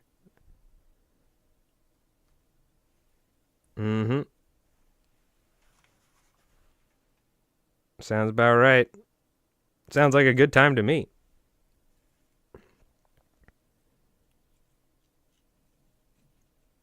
Yeah, it must have been amazing to be like salmon fishing back then in Scotland and Ireland back in like the certain times. But then again, I say that, but the only people that were able to do it were probably like the nobles and stuff like that, right? Or like the wealthy landowners, and the average person wouldn't be able to. So, because that area was quite different back then compared to now. It's easy as an American to forget that sort of stuff. Probably the average Scotsman and Irishman wasn't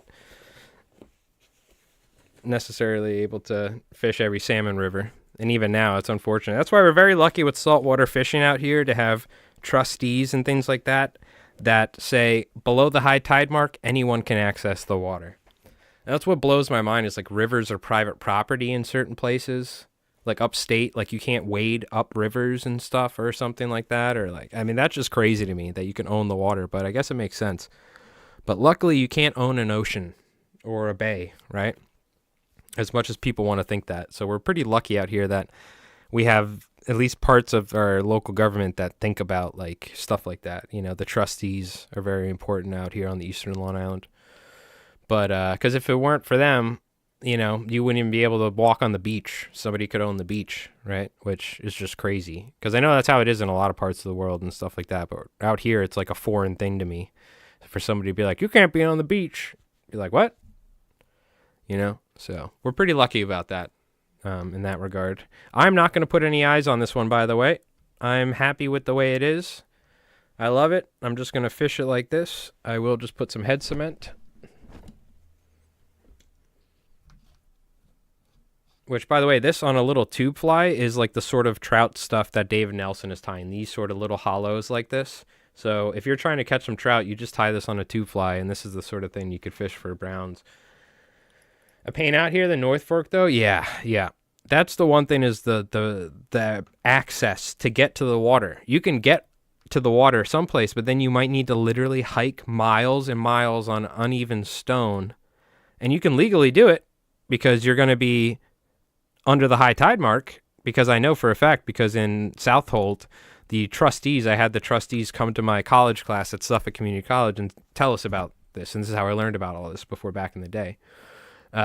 So the first time I ever went to, if you look on my YouTube channel, there's some spots that I fished back in the day on the North Shore. Amazing. Is before about the secret spots to where to park and how to maybe sneak your way through some stuff, which I stopped doing because I almost got arrested by the Bay Constables. Me and this like 50-year-old, I'm not going to say the guy's name, but very well-known guy who fly fishes and takes photographs on Long Island. And he's older too. We were walking down the road, and there's people walking their dogs. You park at this DEC spot, and you walk down this abandoned road where they were going to build houses. They never did, right? You can get down to the spot. The Bay Constables roll up, and they're like, what are you doing? We're like, what? We're going fishing. They're like, you can't do that. It's trespassing. We're like, yeah, we know, but I guess, okay, yeah, you're right. But there's like people walking here, and people do this all the time. And the guy's like, listen, I will take you to jail right now. You need to turn around. And I'm like, we eventually reasoned with them because his buddy was like, yo. And I was like, oh, you know this. He's like, all right, you can fish, but don't ever come back here and park here. And I'm like, so we have to park all the way down at that one spot and walk like 3 miles down the beach? He's like, yep. I'm like, all right. Because that's how I first did it. The first ever day I did it. I saw birds on that point, Joe. I parked at Truman's and I walked all the way. It literally, I almost died by the time I got back because that was such a walk on that uneven stones. But man, that's my favorite spot over there. But now I don't go there anymore because the Bay Constable was like, I will arrest you. I had a guy pull a gun on me near Orient once. Yeah, it's a long walk. But man, the fish in there is so good. I brought, you know who I brought there? I brought Fishaholics Fishing on YouTube, Rich. I brought him there. And every day, it was unbelievable. I was catching 100 striped bass a day, 2 albies. It was like crazy. I bring him there. It was like blowing 40 miles an hour, and like the whole beach was covered in like debris and storm. And he was like, man, this sucks. And he left and like went somewhere. I'm like, fuck, dude. I was like, sorry you missed it, but shit, that was the one day. But yeah, that's a good time. All right, sounds good, Joe. Yep. I don't make it up there that often, nowadays, because during the fall we're clamming out here, and then we're green crabbing, and then the big thing is bunker fishing. The bunker fishing was actually fishable this year in the Peconic and all that. So I didn't really, I spent some time fishing, but I also was working quite a lot. So, but I would like to make my way up there again at some point. I'll do some fishing up on the North Shore, so I'll hit you up. But I was wondering, I was pretty certain that was you, the same Joe that I know from the North Shore. I figured Joe V. All right, we'll throw some of that on there. We're good to go. All right, chat. Let me give you a little close-up of this here. And then we're going to wrap it in for the night. Wrap it up. So again, in the water, nice little peanut bunker fly or something, you know. But this is the sort of stuff David Nelson's fishing. So if you just tie this on a tube fly, which, you know, would be fun is fishing tube flies with circle hooks. Maybe we should try that. That might be fun. I want to get more into circle hooks. Oh, I met you at the shore at the bottom of my stairs years back. Yes.